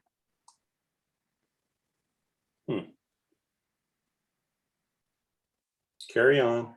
Okay, any other, well, okay, I can carry, yeah, maybe I should do plan 2 and then the commission can discuss things and it would be helpful for us to get any feedback on this. Now, Shelley? this, Shelley, Yes. do you need to go back to the plan 1 because you didn't go through all of the bullets on your. I similar did it site? verbally and, Okay. yeah, I think we're good. Plan 2, the districts 3, 4, and 5 are the same as in Plan 1. So the only thing that we changed was the districts 1 and 2. And what we did is we isolated the Latinx population in Seaside to try and give that community of interest a greater voice. So here is the Latinx concentrated area of Seaside. And in retrospect, I'm thinking it would have been nice for us to do a map of so you could see the block shading. But this is highly concentrating the Latinx community. Yeah, And you're then- right. I think we'd love to see old 1 and 2 against new 1 and 2 in this situation. That would be good. Do you have Yes, that and one coming? well, what I have, I'm not sure if this is what you mean, but one thing we did do is we compared the percent Latinx between Plan 1 and Plan 2. So in Plan 1, the total population was 44% Hispanic, Latinx, versus Plan 2 at 58%. So Right, it and highly Shelley, concentrated. as you're reading numbers, that's awesome. But for people like Susan who live there and kind of have this inherent geographical sense, they know who lives where and what's where. Okay, so here we go. So 1 and 2 this is under the new plan. This would be if we concentrated the Latinx Yeah. community. But remember on the previous one, how 2, which I think is currently Georgia's, has all the mishmash. Now they've got like a whole bunch of stuff. So yeah, that would be interesting to see the difference in boundaries just for the. Yeah, and I should say, we should probably have labeled this 1 and this Yeah. 2. Yeah, So, exactly. yeah, maybe we'll Yeah. change that when we see this. So think of this as 2. I mean, so it's very similar in this area. Yeah, And Alvin just of Del Rey lost his Oaks. district. So I'm kind of confused because it looks like part of 2 got put into 1 and then 2 has changed quite a bit. Yeah, so again, just reverse these numbers. I should have put this as 1 and this is 2. But here it is with your current director divisions. So the purple is 2.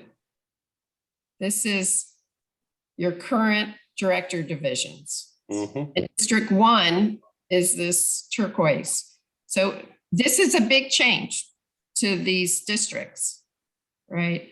And it was to carve out that Latinx community. May I ask a question? Yeah. Hello. Thank you, Mark Eisenhart. I go back to the earlier discussion we had about the rules and regulations for RAC overall. Does a Plan 2 alter the current sitting board No. members? And I just want to tell you all a little story about that. I had misremembered and I thought we weren't supposed to take the incumbents into account. So I didn't check when we drew these maps, we didn't check where the incumbents were.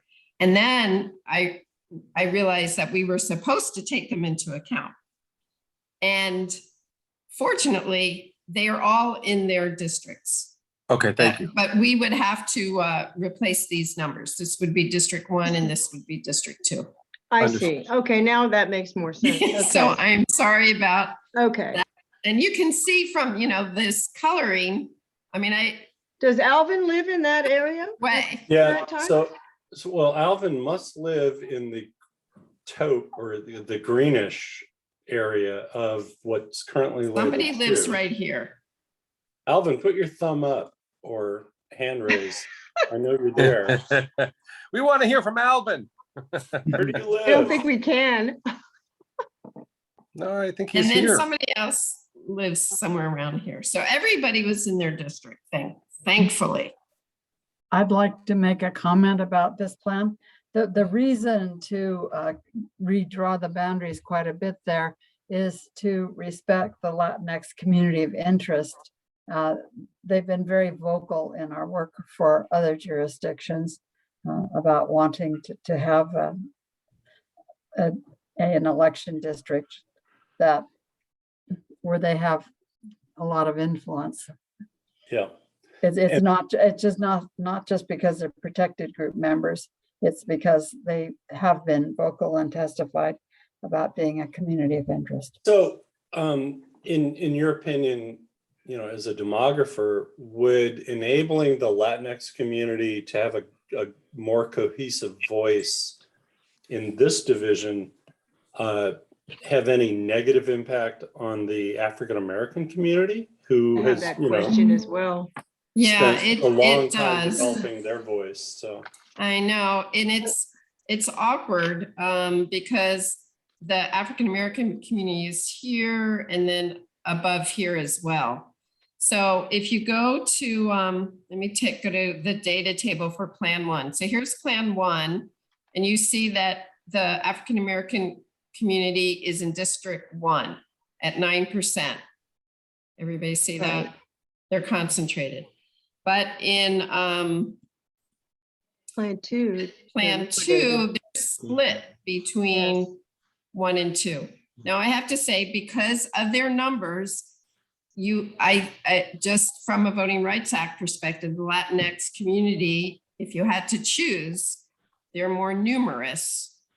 And they have the ability, they have a greater ability to influence the elections than the African American community.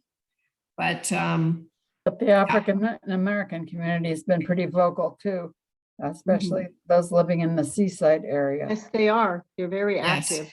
But Yeah, so just for perspective, you guys, Seaside is 44% Hispanic now, That's right. which, we went through kind of an eye-opening experience the last time that they elected city council members, because they just elected their first Latino Yeah, council Alexis. member. Uh-huh. So I think a lot of us think about Seaside as way back when it was more African American. And it did surprise a lot of us to see that 44%, which is not a small amount, are Hispanic now. So Esther, I heard what you said, but right at the end of what Susan was saying, I think she said, that she also has seen that shift. Yes, I have seen that shift. But I do see that the African-American population here is very vocal about having a voice. My They are. concern is only that if you're talking about a legally protected group, how do you balance one group against another group? How do you come to these decisions?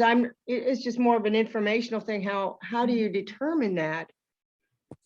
Yeah, it's very awkward, and a lot of the Supreme Court decisions and so on didn't have to balance the different ethnic groups. But one thing is that the Latinx community is so much larger than the Black community at this point. And so if the Latinx community could elect a representative of their choice, that they were that concentrated, I think it would be clear, absolutely clear, that you had to make such a district.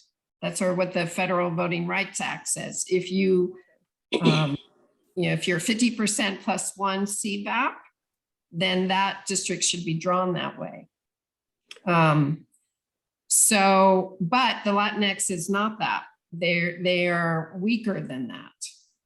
So it's not absolutely clear that you would do that. But in the spirit of the Voting Rights Act, I think you would have to give more weight to the Latinx consideration than the African-American one, just because of the numbers. Let me Well, go they, back. they tend to vote less too than the African-American population. Really? Yeah, Yeah, oh, yes, unfortunately. definitely, everywhere. Well, it just that we know that the seaside African-American population is so, They're very political. vocal, yeah, because they've been there longer and they've dominated the whole political scene for a very long time. So they're very, Right. very entrenched in politics, where the Hispanics are newer You're just in that starting. area and they haven't established as well. But they're starting to, like I said, they now have presence on their city council for the first time. Well, let's pause there. I mean, Dave Pacheco has kind of covered a lot of territory for a lot of time. Yeah.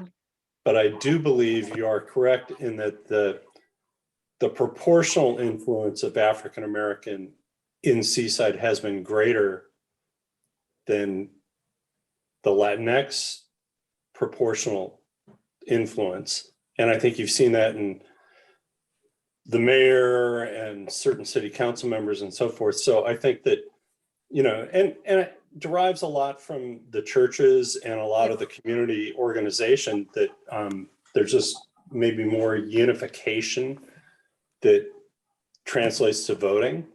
Well, there's Which also also less brings us back to fear. the population versus voters kind of discussion, right? There's also less fear of, a lot of the Latinx population is, they're undocumented.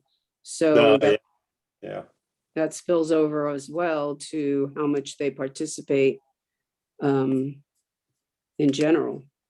And I doubt highly that they paid much attention to this race compared to their city council, because I just recently myself started paying attention to these races, and everybody just looks at the big races, presidential, and they did get motivated last election, like I said, and elected more Hispanic representation, but as a general rule, they're not paying that much attention to water board elections.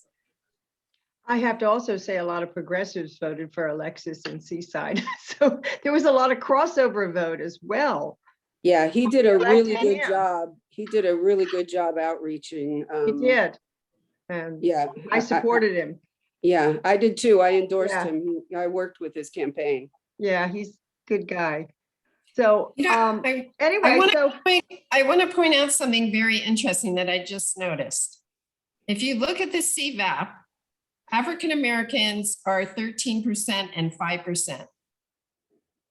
If you go, this is Plan 2, and if you go back to Plan 1, the African Americans are 12% and 5%.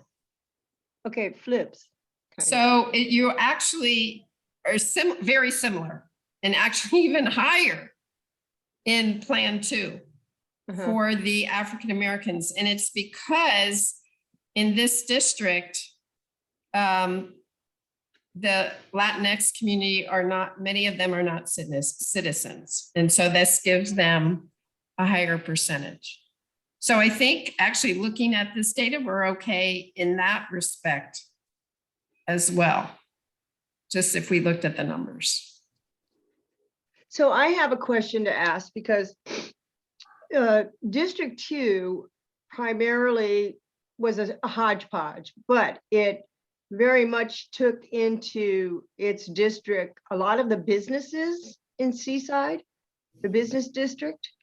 And I don't know if you consider that a community of interest, but I'm just wondering how that's shifting this is going to affect that constituency, which I believe was pretty well represented in the other District 2, which really did take a large block of the Del Monte and Fremont Avenue kind of business area that were incorporated into it. So is there any, do we need to worry about or consider that as we're going along here? Yeah, that can very easily be a community of interest. I don't know that it takes precedence to the Voting Rights Act, which if you believe this is enough to trigger the the Voting Rights Act. All right, But- so let's pause on that one just for a second. Right where your cursor is. So what Susan's referring to is Right. Fremont, which is the darker line that has a bend in it. Right. There's a lot of businesses along there. But the And new Sand emphasis, City. yeah, but the new emphasis in Seaside is on Broadway, which doesn't show it clearly here, but it's it would be a Broadway. east Here's to west. Broadway.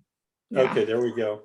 And that's the new downtown that's got, you know, the bread company, the brewing company, and all the new stuff. And so where does that end up in version So 2? that's mainly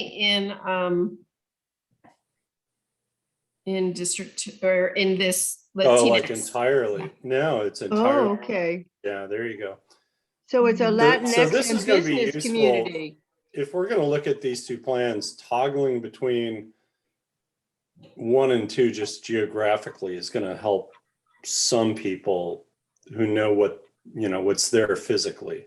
So, You know, if you all want to talk, I can make a PowerPoint, a slide that we shows both of them no, I on think we're one good. slide. No, I think we're good right now, but carrying into the next meeting is what I'm suggesting. Yeah, definitely. And so the division in this case between 2 and 1 to the left is basically Canyon Del Rey and Roberts Lake and all that. So yeah, that's a natural division. So, interesting. So actually that 2 is Division 1 now, or District 1. Or now. whatever, 1, 2. Yeah, Right. Susan, we Okay. would rename them, yeah. I just want to be sure my head is on straight. Okay. Sorry And, about and that. I also need to stay out of this more. I'm supposed to facilitate. It's up to you guys, but this is all fascinating. It is fascinating. So that pretty much concludes. Let me see if there's anything else. Well, before we have any discussion, just the next steps, and we've sort of gone over this anyway. We'll continue to draft plans based on your direction right now. So this is what our first look at it suggests to do. So if you have other ideas, you should let us know. And then your job is to review these plans, give feedback, make suggestions. We'll update the maps based on any feedback we have. And once you reach a consensus, then that recommendation will be presented to the board. And as we've discussed, that has to be done by April 17th. And that's it. So let me stop sharing so you all can discuss things, and I can put things up again, maps up if you want to look at them. And Shelley, the obvious last question is, there was no great plan 3. No. Well, I really liked that how we did 3, 4, and 5. But if you all think we should do something different, then we should explore that. But it goes along. I just think your current boundaries are so nice. It goes along city limits. If you want us to explore school district boundaries instead, we could do that. That might make a difference, but. No, I would leave it with these people who you've got understand the neighborhoods, and the neighborhoods are more important. They're less diagrammed than school districts. They're less diagrammed than city boundaries. But I think everybody understands that the neighborhoods, the types of homeowners, renters, and so forth. So I'm going to, as I said, turn it back to the group, but I think the shifting of the lines, if these are the best 2 alternatives, then that would be where we would likely want to focus our next attention to is, okay, what's really in here? And that tiny little triangle between District 4 and 5, maybe a little more knowledge on that, but Dave, you have three hands raised. I do see that. So let's have them. So it looks like Commissioner Law was first, if the order is right. On my screen. Thank you for that, and thank you for this discussion, and I look forward to discussing it further with fellow commissioners. Is there a point when the public will have input, or will it be similar to the other where the public can hand draw maps and suggestions that are submitted to you?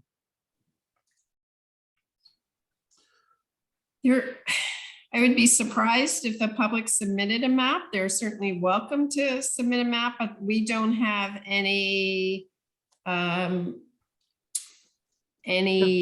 tools. facility to, we don't have a maptitude. That's fine. I was We just don't have a wondering. tool. I'm just wondering.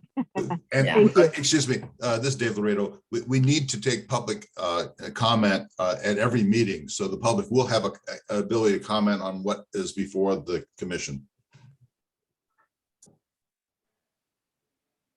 Including this one. Correct. Yes, members of the public should be encouraged to take an interest in what's going on, even though it's below most people's radar, I suppose, as you suggested. But I think and this will be my final comment. I think once information gets out, people will have more interest and be engaged, hopefully. But thank you for that. That's all I have to say. Thank you.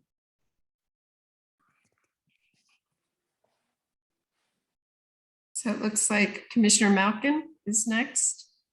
Yes, Line? so just relating to the last comment, when we redistricted in Monterey, we expected more turnout once the maps came out, and the closer we got to actually making it final, and we did not have any more people turn out. So hopefully this I will be believe it. different, but I doubt it. But so my question is there any income level data that you guys have within these proposed districts that might apply to how we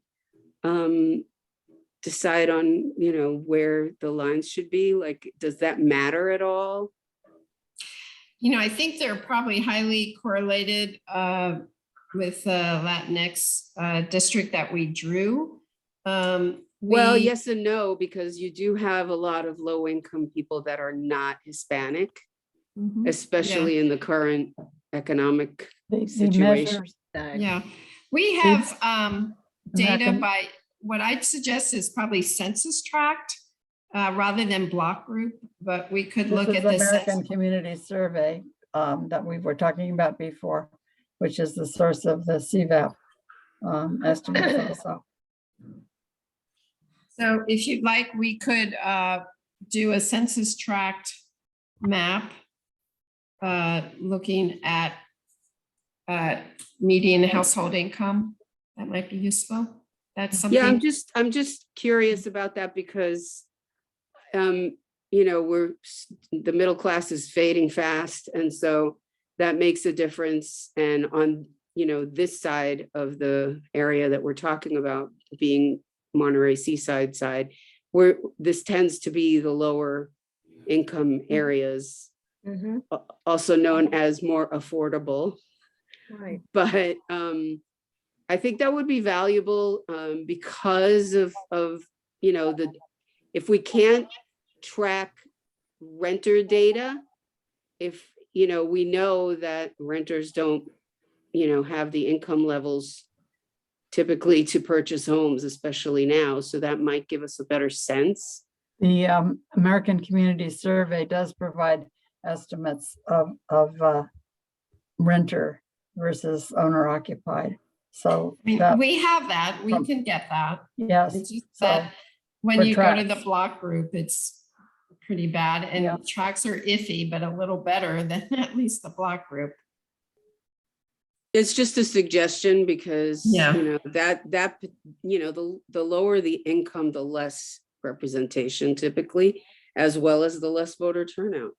And so, that's kind of the group that I really, want to make sure is protected because there's a lot of ways that you know, unless you're already destitute and homeless, you can't, you're not really paid attention to. And we have a lot of people on the verge of being, you know, shifted from one class lower, you know, and that, and I'll give you another reason why I bring it up is that we just had the sewer increases, the sewer rate increases by Monterey One.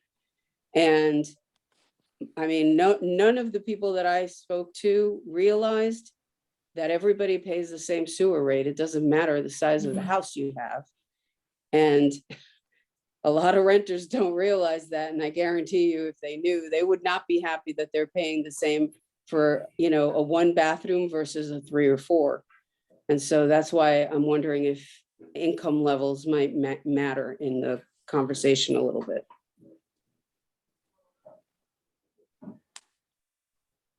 We can map the 2 things that we've already discussed, and we'll think about what other estimates might be of use to you. That would be great. May I thank you. pose a question? Oh, no, let's let To Commissioner Oliver. and Mark, and then, yeah. Shelley, can we get a picture of who might go a long time before they get a chance to vote for their district representative or their, excuse me, division representative? Because that can Yeah. have an input. Yes. Yeah, That's with the a staggered election.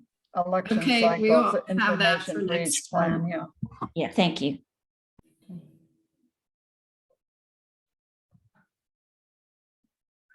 Commissioner Shivan, is that how you spell? Giovanni. Thank you. I live in the new District 1 neighborhood. We have a lot of low income in that neighborhood, especially down towards Fremont and south. Esther, it is a lot of renters in this area. There's a lot of low income people in this area. And there are some of us that are falling into that class going down because of the expenses of living on the Monterey Peninsula. So I do think that income plays a big role as well as ethnicity and renting. So I would like to see a better picture economically of what we're looking at, because the south side of Seaside is much wealthier and up on the hill. But this area that you've carved out is definitely a lower income block. So that matters, I think, in terms of representation, in terms of ability to vote and ability to organize, because people who have very little don't have the time to take away from survival. So I would like to get a little more information about that. But from what you're saying, it looks intuitively, it looks like we've carved out a low income area for that Fairly district. much. I think you have pretty much. There's exceptions, but I think a large proportion are lower income. Yeah, however, Susan, I think we need to go to Mark and then Esther next, but part of the whole Voting Rights Act and everything else is, you know, social justice oriented. So, you know, when you saw the earlier graphs about trying to split up ethnic groups or put them all in one place, I mean, that's what this is all about.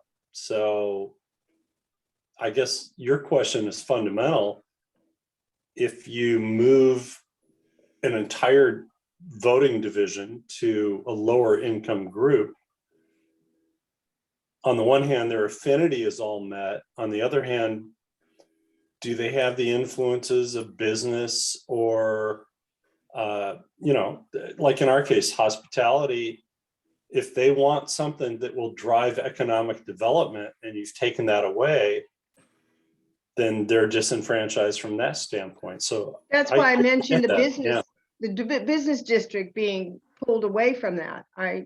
Because at one point it was more collected into a larger area. Yeah, So totally. that's just my question about it. Yeah, totally. Let's go to Mark, then Esther, and then Steve. Thanks. Dave. So the question here is for our demographers and Dave Laredo, and it's sort of a two-part question. One is I'm looking at these two plans, and one's more dramatic in the change from the existing meaning Plan 2 versus the other. Does that subject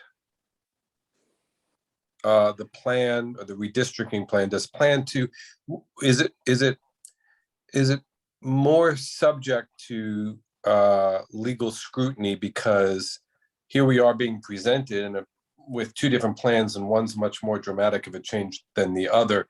Related to that question would be, and this would be from our demographers, have you ever had a plan for all of your experience that instigated a lawsuit? Because one thing that, of course, I would be very concerned about on behalf of the district is that we don't in any way stimulate not just any kind of foment, but that which leads to a lawsuit. It's my sense that each plan is judged not against another plan, but against the criteria that have been laid out by the demographers. And if it's compliant, then it's those plans collectively that would be compliant that are sufficient. And if it's not compliant, then it's subject to challenge. Yeah, but I do like Mark's point in that because of the radical difference between these two plans, if you, corral a smaller geographic unit around a more cohesive demographic unit, are you more subject to litigation or less? And it's not the difference between the two plans. It's the difference between these two plans and the current districting, right? I'm not trying to say that you would be less, there will be fewer people disgruntled. There may be more people that might be inclined to challenge, but I believe the challenging criteria are against the standards as have been set forth by the demographers. It's either legally compliant or it's not. I mean, that's a concern. I don't want to, it's not just lawsuits, which are bad enough, but it's, you want happy voters, right? Is one, and that's sort of an interesting issue, right? I mean, and I'm not saying that one plan would instigate happier voters than the other. I don't know, but it's interesting, right? And from the demographer's point of view, my question remains: have you ever had a plan that caused tumult, and even if it didn't lead to litigation, but some other unrest? Not really, no. Most of the arguments happen during the redistricting process. And we haven't had a client sued by disgruntled groups of people. Not that I remember. Oh, that's just because Gene and Shelley are so kindly and personable that no one wants to sue them. Well, we keep our clients out of trouble, you see. That's our goal. Well, let's hear from Steve, since his mic is open, then we'll go to Esther. Yeah, a question and a comment. Is it possible, since I was appointed by a mayor, to get city counts in each of the districts? Like, for example, we know all of Pacific Grove is in 4, and we know that population, but you split up Monterey potentially into 3 districts. Is it possible to get those counts? Yes, we do. Yes. They just recently passed, as you all know, probably, they just have new council districts. And we do have those council districts. So we can overlay that and show you that division and see if that suggests any different division than what we have. We can also do tab tables for you that show which what share of cities' populations are in each election district in each plan. Yes. I think it's just a table that you need. And Dave Laredo, when did Pacific Grove go from general to district? They have not. They are still an at-large. They're still at large. Yes. Wow. Okay. So you're not asking to match up the city council districts with these boundaries? That wasn't your question? No, No, no, I no. think- There is in Pacific Grove, there is no, it's all one. It's all at large, Right. as Mr. Laredo said. I'm just curious, about how much Monterey split up, Seaside split up, Mhm. Del Rio Oaks presently is split up. Right. Just as a matter of information. I don't know if it'll tell us Okay. anything really, No, but I it'd just think- be good to know. Yeah, I think Steve's point's really good, given that this focus right now is kind of around, Monterey, Seaside, Delray Oaks. Not that we're giving you folks from, the Valley and Pacific Grove a free pass, but it seems like these two proposals definitely invoke that. Esther, are you still holding your hand up, or? Yeah, so I have a question, but I just want to comment on what was just said. Because I live in Monterey and I just lived through that and I was very active in it. And it was not, it was a disaster. So in a number of ways. And LULAC, who instigated it here, told me personally that PG is next. So get ready. Yeah, we know that. Yeah, they're on a mission, and whether it might have good intentions, but the consequences they did not think through very well.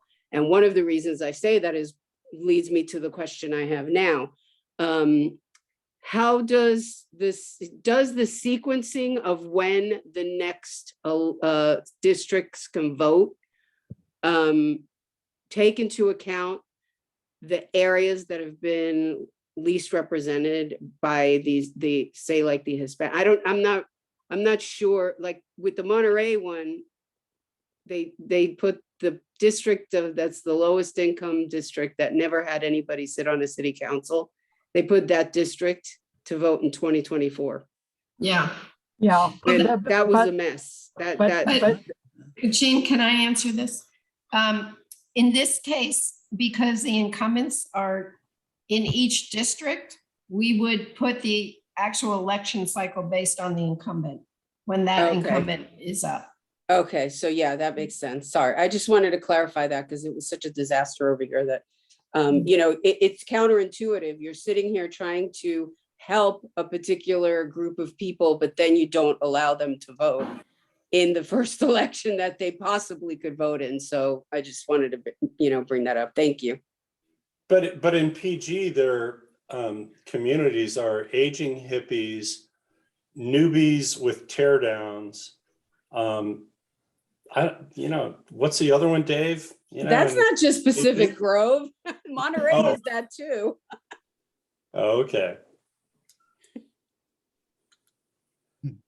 So any other hands raised? I would All just right. like to see, so we spent a lot of time talking about that 1-2 district, but are people comfortable with the changes we made to 3, 4, and 5? Or let me just say for homework, to go back and just see if you like that, or if you have any comments now, it would be good for us to know you like it, you don't like it, or. No, Shelley, I think you nailed it. I think and I want to hear from the group, but we definitely need to see that toggle between Plan 1 and Plan 2, mostly in the Monterey to Seaside area. But I would like to see a little more focus on that triangle that's moving from Division 4 to Division 5 You in mean either 3 to plan, 5? or 3 to 3 to 5. 5 in either plan, just so we can kind of, so everybody can eyeball, who lives there, what is it, are they, west of Highway 1 or east of Highway 1, just to look at it. But then looking at our advisory committee, if we're focused on your Plan 1 and your Plan 2, I think Susan has a deep interest. Esther has a deep interest. Nancy's a Monterey deep interest. Tama, what are you representing again? Who? You're muted. Had to get off mute. I'm 4. Okay, so we could, you don't get a free pass, but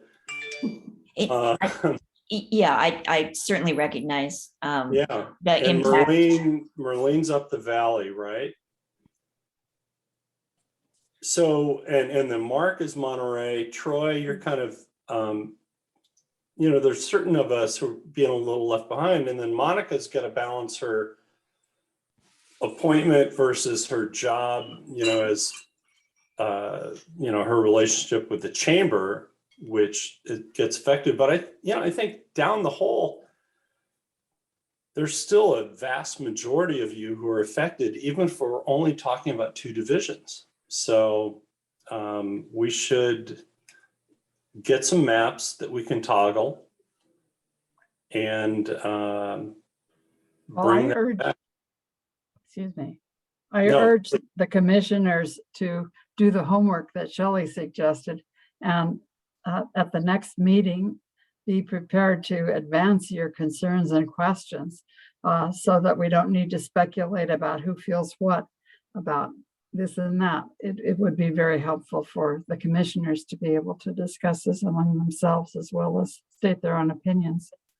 Yeah, That's and just I my would like view. to see and I'd like to see the commissioners, send any questions to Joelle about either ethnicity, income, business district versus residential, because that was kind of raised, are you losing something?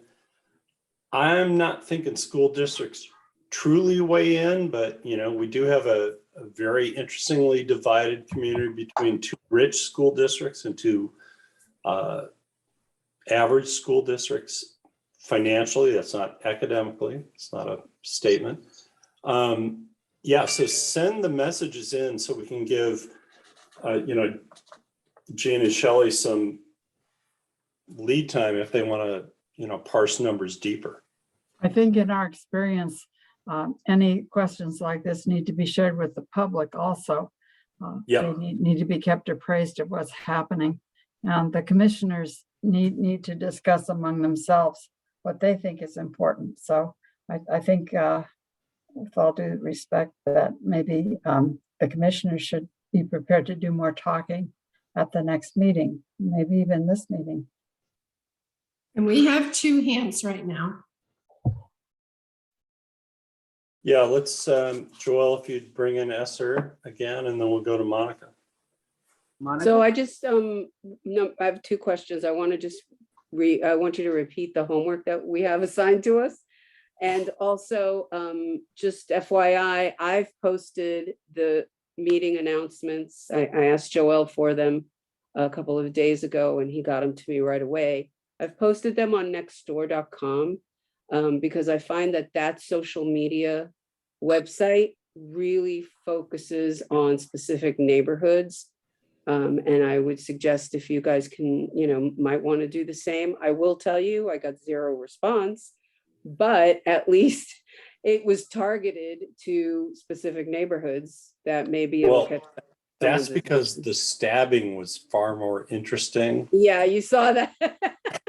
That's social media for you, but I still try. I'm the neighborhood president of my association here, so I try to communicate as much as possible, but I rarely get much in return. But it's just a thought. So the homework is to look at the boundaries of 3, 4, and 5, which we haven't talked about too much. They're the same in both Plan 1 and Plan 2. Are you guys happy with that? And we have our homework too. One of the things we'll do is we'll zoom in on the area that's moving from 3 to 5. And we'll have maybe a little more detail for you on that. And we'll also look at, we'll give you a report on election cycles and how voters may be impacted by that. And city divisions.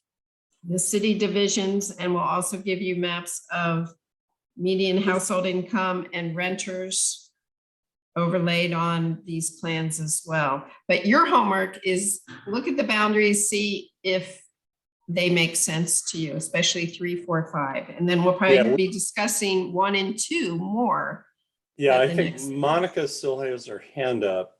But before we free her up, I think your homework's more important to us than our homework is you. Focusing on that little transition from 3 to 5, yes. But being able to toggle between Yes. We'll have plan them one on and the plan two. same, we'll have That's them what- on the same map slide. So Yeah. you can see them side by Yeah. side. Find a way to do that, because as I looked at Susan, you know, I don't know, Susan, if you're a spatial person or a numbers person, but I'm a little bit of both, but I love maps and I love being able to look at them and I go, oh, and when Dave Laredo pointed out La Mesa, it's like, well, yeah, you put your finger on it and you go, oh, well, that's all base housing. And then you put your finger on that gap in that one place, oh, that's Naval Postgraduate School. So as you begin to look at it and you say, well, what have we grabbed or what have we given up? That geographic, you know, look is, Yeah, I the think, map would help a lot. Looking at the map is good for me. Yeah. yeah. So, Joelle, free up Monica so she can talk. Okay, hello, thank you. So this is for Lapkoff and Gobele. Will we have the information on the voting a few days before the next meeting? So as commissioners, we can come prepared to discuss amongst ourselves and have our, just hear everyone's opinion? Yes. Okay, great. And in terms of community outreach, I very much recognize it's very hard to get people to join any commissions. But if we can help share information similar to Esther, I would be glad to share it. I come as a citizen and longtime resident, so I have would love to share that with people who might be interested and all the different perspectives that are here. So thank you. Excellent. And just for clarification, as much as I would like to, apparently this committee cannot redistrict me out of my job. Unfortunately. Darn, So- Dave, that was one of the things I was hoping to be able to do. So again, we'll meet at the next scheduled meeting that Joelle produced. Any other questions or comments before we adjourn as a group? Or Joelle, did I miss something? Yeah, so just for the record, we only have one attendee, that's Director Alvin Edwards, and I believe he cannot participate in commission discussions. Did we touch upon live mapping if desired by the commission? Well, I think we sort of did a little live mapping, but I did not hear a call for, hey, move this precinct over here or this one over there. I think where we are at right now are the broad brushstrokes, and the two plans are probably, you know, we are not experts in how best to fix the situation. We're going to become experts in how to fix the situation. And I think we have to work with what we have. So if we start coming down to that plan 1 versus plan 2, and some of our folks see a you know, business district or residential neighborhood or a housing complex or something that needs to be moved, then we can start playing around, you know, but I think we're there.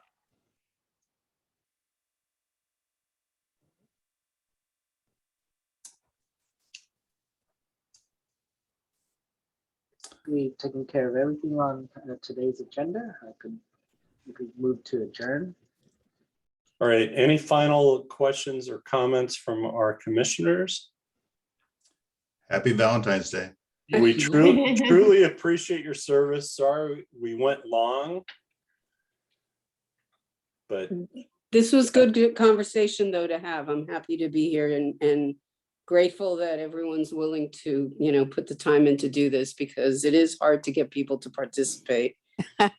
well, and let's be honest, you know, if you want to be a sleepy little water district, this is not the one. No. So as Measure J has told us anything, voters and representation do matter. So let's get this right. Let's fix Get it. it right. Come back in 3031 and deal with it again. So It'll Or look a lot 2031. different then.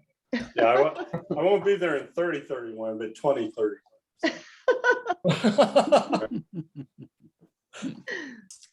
I move to adjourn.